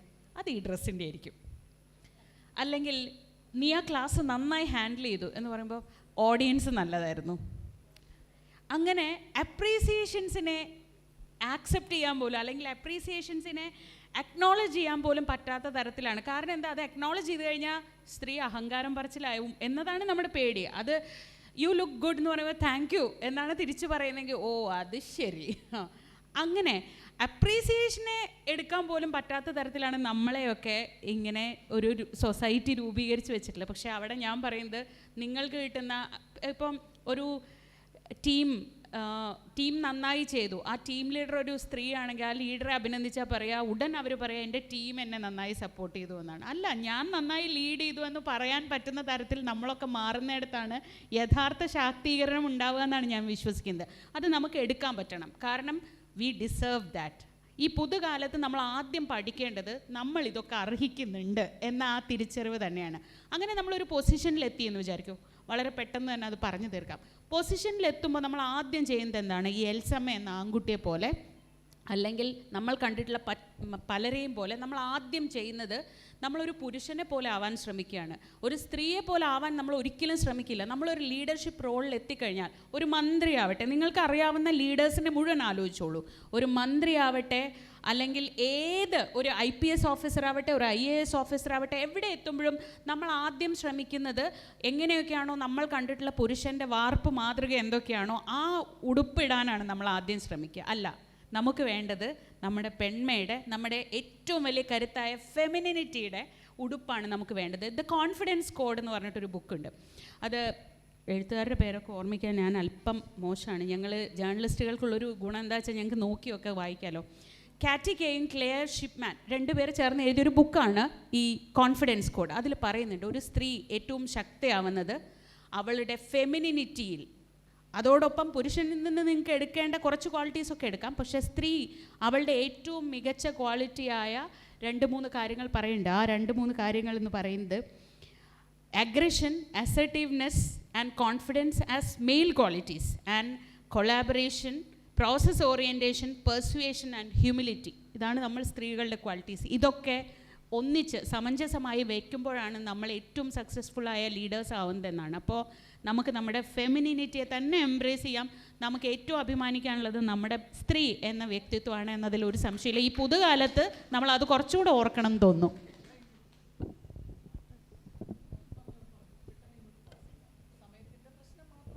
സമയത്തിന്റെ പ്രശ്നം മാത്രമാണ്. ഞാനിവിടെ ഇരുന്ന് ഒരു ആണധികാരം കാണിക്കുകയാണോ എന്ന് എനിക്ക് സംശയം. ഇല്ല, സമയത്തിൻ്റെ പ്രശ്നം മനസ്സിലാക്കുന്നു. ഒട്ടുമിക്ക സെഷനുകളിലും ഏതെങ്കിലും നമ്മൾ എപ്പോഴും ശ്രദ്ധിച്ചാൽ മതി, നിങ്ങളൊക്കെ പങ്കെടുക്കുന്ന അല്ലെങ്കിൽ ഒരു സന്ധ്യ കഴിഞ്ഞാൽ ഒക്കെ സ്ത്രീകൾ സെഷനുകളിൽ നിന്ന് പെട്ടെന്ന് അവസാനിപ്പിക്കാനാണ് താല്പര്യം. കാരണം സമയത്ത് വീട്ടിലെത്തണം എന്നുള്ള ഏറ്റവും വലിയ ഉത്തരവാദിത്തമുള്ള ഒരു സ്ത്രീകൾക്കാണ്. അതുകൊണ്ട് ഇത് ആ രീതിയിലല്ല അവസാനിപ്പിക്കുന്നത്. പക്ഷേ എനിക്ക് പറയാനുള്ളത് ഇതേ ഉള്ളൂ, സ്വാതന്ത്ര്യം ലഭിച്ച് 79-ാം വർഷത്തിലെത്തി നിൽക്കുമ്പോഴും നമ്മൾ ഈ ചർച്ചകൾ തന്നെയും പിന്നെയും പറയുകയാണ്. പക്ഷേ ഇത് നമ്മൾ കാണാത്തതും, നമ്മൾ ഏറ്റവും അധികാര സ്ഥാനങ്ങളിൽ സ്ത്രീകൾ എത്തണമെന്ന് നമ്മൾ ആഗ്രഹിക്കുമ്പോഴും അത് നമ്മുടെ അവകാശമാണെന്ന് പറയുമ്പോഴും ഏറ്റവും കൂടുതൽ ചർച്ച ചെയ്യേണ്ടത് ചരിത്രവിരുദ്ധ സ്ത്രീവിരുദ്ധ ശക്തികൾക്ക് നമ്മളുടെ ഇടയിലേക്ക് ഇറങ്ങി വരുന്നുണ്ട്. അത് ആചാരത്തിൻ്റെ പേരിലായാലും വളർന്നു വരുന്ന വിശ്വാസത്തിൻ്റെ പേരിൽ സ്ത്രീകളെ നമ്മൾ കാണാതെ പോകുന്നുണ്ട്. ഒരു കൂട്ടം സ്ത്രീകൾ നമ്മൾ ഈ ചർച്ച ചെയ്യുമ്പോഴും അങ്ങനെ പോകുന്ന ഒരു കാലത്താണ് കേരളത്തിൽ ഇന്ന് നമ്മളെത്തി നിൽക്കുന്നത്. അപ്പം ചരിത്രവിരുദ്ധ സ്ത്രീവിരുദ്ധ ശക്തികൾക്ക് കേരളത്തിലെ മലയാളികൾക്കാന്ന് തോന്നുന്നു കൂടുതലായിട്ട് വന്നിട്ടുള്ളത്. ഈ അടുത്ത സമയത്ത് കണ്ട പ്രവണതയിൽ എതിർക്കാൻ ഇത്തരം പാനൽ ചർച്ചകൾ തയ്യാറാവണം. ചരിത്രവിരുദ്ധ സ്ത്രീവിരുദ്ധ ശക്തികൾക്ക് നമ്മളുടെ ഇടയിലേക്ക് നമ്മളെ കൈയടക്കാനുള്ള അവരുടെ ബലതന്ത്ര പ്രയോഗത്തിൻ്റെ സൂക്ഷ്മ രാഷ്ട്രീയത്തെ എതിർക്കാൻ തയ്യാറാവണം. ചൂഷണത്തിനെതിരെ ഒന്നിച്ചു നിൽക്കുന്നതിനോടൊപ്പം ഭരണഘടനയെ സംരക്ഷിക്കാൻ കൂടെയുള്ള ഒരു ബാധ്യത ഓരോ പാനൽ ചർച്ചയ്ക്കും ഉണ്ടെന്ന് ഒരിക്കൽ കൂടി ഓർമ്മപ്പെടുത്തുന്നു.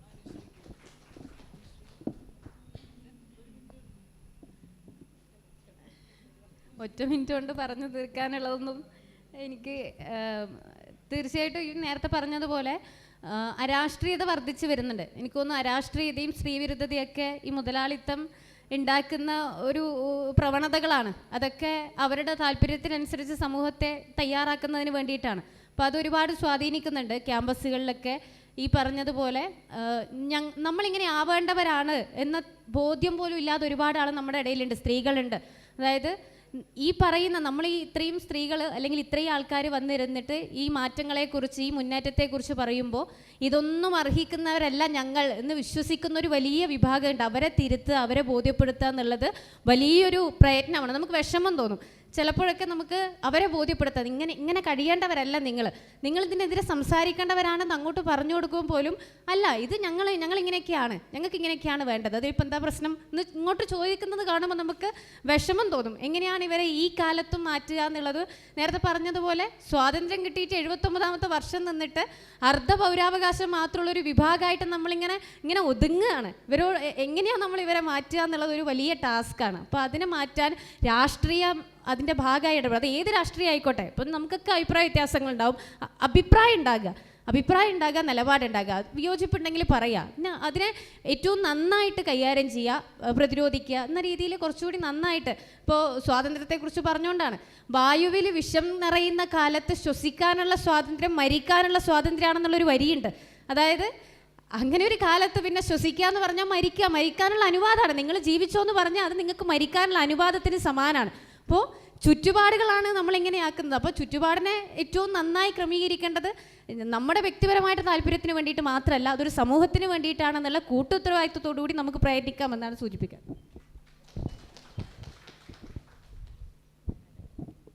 എന്തായാലും ഓഡിയൻസിലുള്ള ആ സാറ് പറഞ്ഞില്ല, നമുക്ക് വേണേൽ 2 മണി വരെ സെഷൻ നീട്ടാമെന്ന്. അപ്പോൾ അത്രയും കേൾക്കാൻ താല്പര്യമുള്ള ആൾക്കാരാണ് ഉള്ളത്. പക്ഷേ എനിക്കാകെ 13 വയസ്സായിട്ടുള്ളൂ. വായും വയറും എനിക്കുണ്ട്. എനിക്ക് നല്ല വിശക്കുന്നുണ്ട്. എൻ്റെ കാര്യം പറഞ്ഞ് ഞാൻ പോവും.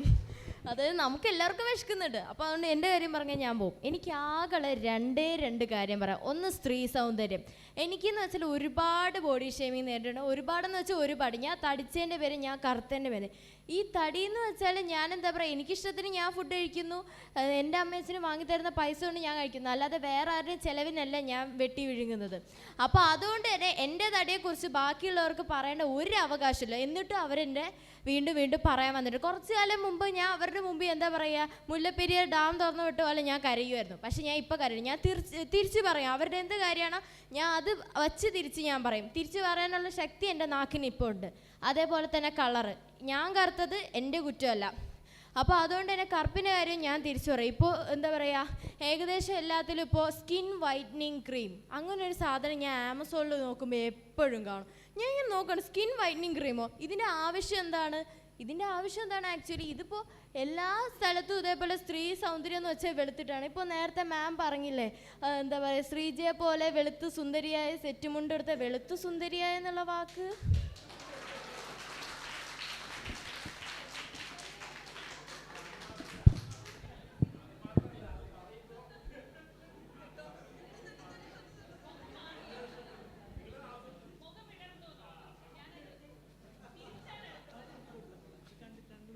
മതിയില്ലേ? അതെന്നെ കൺക്ലൂഡ് ചെയ്തിട്ട് അടുത്ത ആൾക്ക്.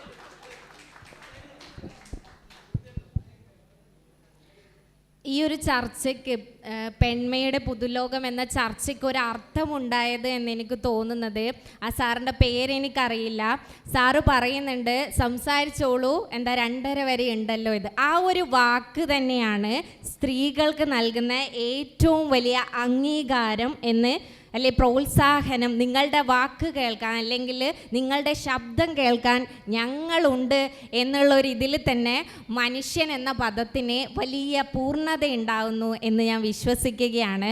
മറ്റൊരു കാര്യം സൂചിപ്പിക്കാനുള്ളത്, ഇവിടെ എവിടെയും നമ്മുടെ അന്ധവിശ്വാസങ്ങളെ പറ്റിയിട്ടോ അനാചാരങ്ങളെ പറ്റിയിട്ടോ ഒന്നും സൂചിപ്പിച്ചിട്ടില്ല. എനിക്കും ഓർമ്മയില്ലായിരുന്നു. പക്ഷേ അവിടെ അരുൺ എഴുത്തച്ഛൻ എന്ന സർ, അദ്ദേഹം അവിടെ ഇരിക്കുമ്പോഴാണ് വിശുദ്ധ പാപങ്ങളുടെ ഇന്ത്യ, മതപാടുകൾ എന്ന പുസ്തകത്തിലൊക്കെ സ്ത്രീയെ എത്രത്തോളം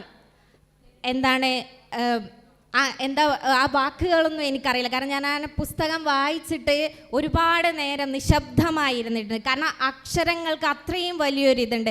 അത് ശരിക്കും ഒരു യാത്രാവിവരണമാണെങ്കിൽ പോലും പച്ചയായ ജീവിതമാണ് എഴുതുന്നത്. കാരണം നമ്മൾ ഇന്ന് ഇവിടുന്ന് നമ്മളെല്ലാവരും ഉടുത്തൊരുങ്ങി വന്ന് നമ്മളിവിടുന്ന് സംസാരിക്കുന്നു. പക്ഷെ അതുമാത്രമല്ല സ്ത്രീ ജീവിതം എന്നുള്ളതിൻ്റെ ഒരു തുറന്ന പുസ്തകമാണ് അരുൺ എഴുത്തച്ഛൻ്റെ വിശുദ്ധ പാപങ്ങളുടെ ഇന്ത്യ എന്നുള്ളത്. സ്ത്രീയെ വെറും ഒരു ഭോഗവസ്തു മാത്രമായി കാണുന്ന പിന്നാമ്പുറങ്ങൾ ഇന്നും നമ്മുടെ സമൂഹത്തിൽ എന്തു പറയുന്നു, നമ്മുടെ സ്വതന്ത്ര ഭാരത് അതായത് ഇന്ത്യയിൽ പിന്നാമ്പുറങ്ങളിൽ ഗ്രാമങ്ങളിലുണ്ട് എന്നുള്ളതാണ്.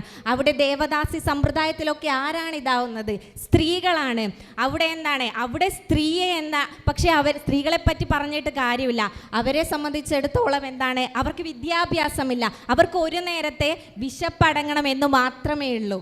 അതുകൊണ്ടാണ് ദേവദാസി സമ്പ്രദായത്തിൽപ്പെട്ട് സ്ത്രീകൾ ഇന്നും ആ ഒരു പരമ്പര തുടരുന്നത്. ഞാൻ ദീർഘിപ്പിക്കുകയാണെന്നറിയാം, പക്ഷെ അതും കൂടെ സൂചിപ്പിക്കണം എന്നുള്ളത് കൊണ്ടാണ്.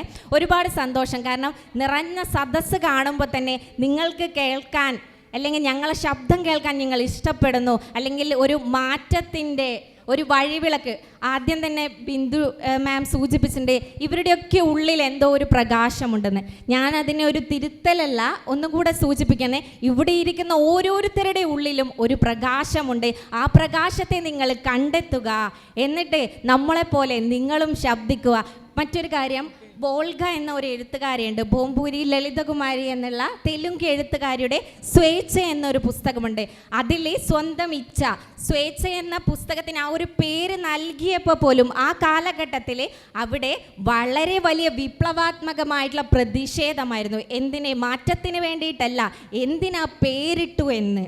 അപ്പോൾ ആ പുസ്തകം വായിച്ചു കഴിഞ്ഞാൽ നമുക്ക് മനസ്സിലാക്കാൻ കഴിയും, ഒരാൾക്കും പുരുഷനായാലും സ്ത്രീ ആയാലും, ചന്ദ്രിക മാം സൂചിപ്പിച്ചിട്ടുണ്ട് ജെൻഡർ ഫ്ലൂയിഡിറ്റിയാണ്. അതായത് എല്ലാവരും മനുഷ്യരാണ്. നമ്മൾ ജെൻഡർ ഐഡൻറ്റിറ്റി പറയുന്നതിനോട് ഞാൻ യോജിക്കുന്നില്ല. ജെൻഡർ ഫ്ലൂയിഡിറ്റിയാണ്. ഒരാൾക്ക് ആണായാലും പുരുഷനായാലും ട്രാൻസ്ജെൻഡർ ആയാലും സ്വാതന്ത്ര്യം എന്ന് പറയുന്നത് നമ്മൾ മറ്റൊരാൾക്ക് നൽകേണ്ടതല്ല. അത് നമ്മളിൽ തന്നെ നമ്മുടെ സ്വത്വത്തിൽ ഉള്ളതാണ് സ്വാതന്ത്ര്യം. അല്ലാതെ മറ്റൊരാൾ നൽകുന്നതിന് ഒരിക്കലും നമുക്ക് സ്വാതന്ത്ര്യം എന്ന് പറയാൻ കഴിയില്ല. അതുകൊണ്ട് ഞാൻ ആവർത്തിച്ച് പറയുകയാണ്, ഈ ഒരു ചർച്ചയ്ക്ക് ഒരു അർത്ഥമുണ്ടായി. ഇവിടെ ഇരിക്കുന്ന ഓരോ പുരുഷന്മാരുടെയും അല്ലെങ്കിൽ ഈ ഇരിക്കുന്ന ഓരോ മനുഷ്യരുടെയും ശബ്ദമാണ് ആ സാറ് പറഞ്ഞത്. അതുകൊണ്ട് എനിക്ക് വളരെയധികം സന്തോഷം തോന്നുന്നു. കാരണം നിങ്ങൾ പറഞ്ഞോളൂ 2:30 വരെ ഉണ്ട് സമയം, അത് കഴിഞ്ഞാലേ സെഷനുള്ളൂ. ഒരു വലിയൊരു പാരഗ്രാഫ് പോലെയൊന്നും പറയേണ്ട, കാരണം അതിൽ തന്നെ എല്ലാം ഉണ്ടെന്ന് വിശ്വസിക്കുകയാണ്.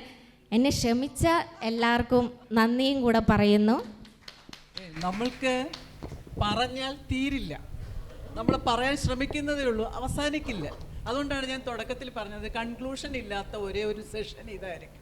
കൺക്ലൂഷൻ ഇല്ല. ഓക്കെ, ഒരു കാര്യം ഇവിടെ ചന്ദ്രിക പറയും, എന്നിട്ട് നമുക്ക് 3 പോയിന്റ്സ് ഇട്ടാ 3 പെട്ടെന്ന് പറയാം. ഒന്ന്, ഞാൻ ഈ വെളുത്ത സൗന്ദര്യത്തെക്കുറിച്ചുള്ള പൊതുബോധത്തെക്കുറിച്ചാണ് പറഞ്ഞത്. അത് ദക്ഷിണയ്ക്ക് അത് അങ്ങനെ കമ്മ്യൂണിക്കേറ്റ് ചെയ്യാത്തത് കൊണ്ട് തെറ്റിദ്ധരിച്ചിട്ട് അത് പറഞ്ഞതാണ്. 2, ശ്രീജ കോട്ട് ചെയ്ത പുസ്തകത്തിൽ അതിൽ ഞാൻ വായിച്ചിട്ടുള്ളതും ഞാനത് ഒരുപാട് റിസർച്ച് ചെയ്തിട്ടുള്ള ടോപ്പിക്കാണ്. എനിക്ക് തോന്നുന്നത് ഹ്യൂമൻ ആട്രിബ്യൂട്ട്സിൽ എല്ലാം ഉണ്ട്. സ്ത്രീകൾക്കുമുണ്ട് ഈ അഗ്രഷൻ, സ്ത്രീകൾക്കുമുണ്ട് ഈ അറഗൻസ്, എല്ലാം ഉണ്ട്. അതിൽ ഹ്യൂമൻ ആട്രിബ്യൂട്ട്സ് എന്ന് പറയുന്നതിൽ നല്ല കുറേ ക്വാളിറ്റീസ് ആണിനും പെണ്ണിനും അങ്ങോട്ടും ഇങ്ങോട്ടും എല്ലാം ആവശ്യമുള്ള ഒന്നാണ്. അത് നമുക്കിതിനെ ഫെമിനൈൻ ആട്രിബ്യൂട്ട്സ്, മാസ്കുലിൻ ആട്രിബ്യൂട്ട്സ് എന്ന് പറഞ്ഞിട്ടാണ് ഇപ്പോൾ ഇന്ന് തരം തിരിച്ചു വെച്ചിട്ടുള്ളത്. അതൊരു വാർപ്പ് മാതൃകയാണ്.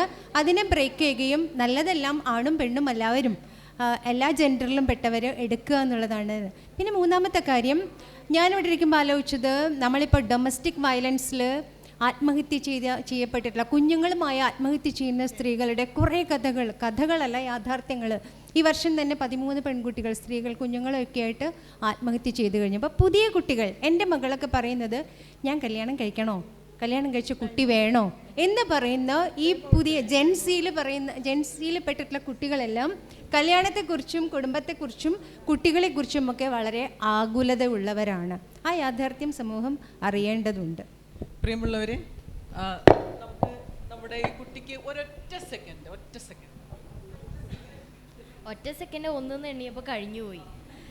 ആ ഒരു പൊതുബോധത്തെ തന്നെയാണ് ഞാൻ അഡ്രസ്സ് ചെയ്യാൻ ശ്രമിച്ചത്. ഓക്കെ, അത്രേ ഉള്ളൂ.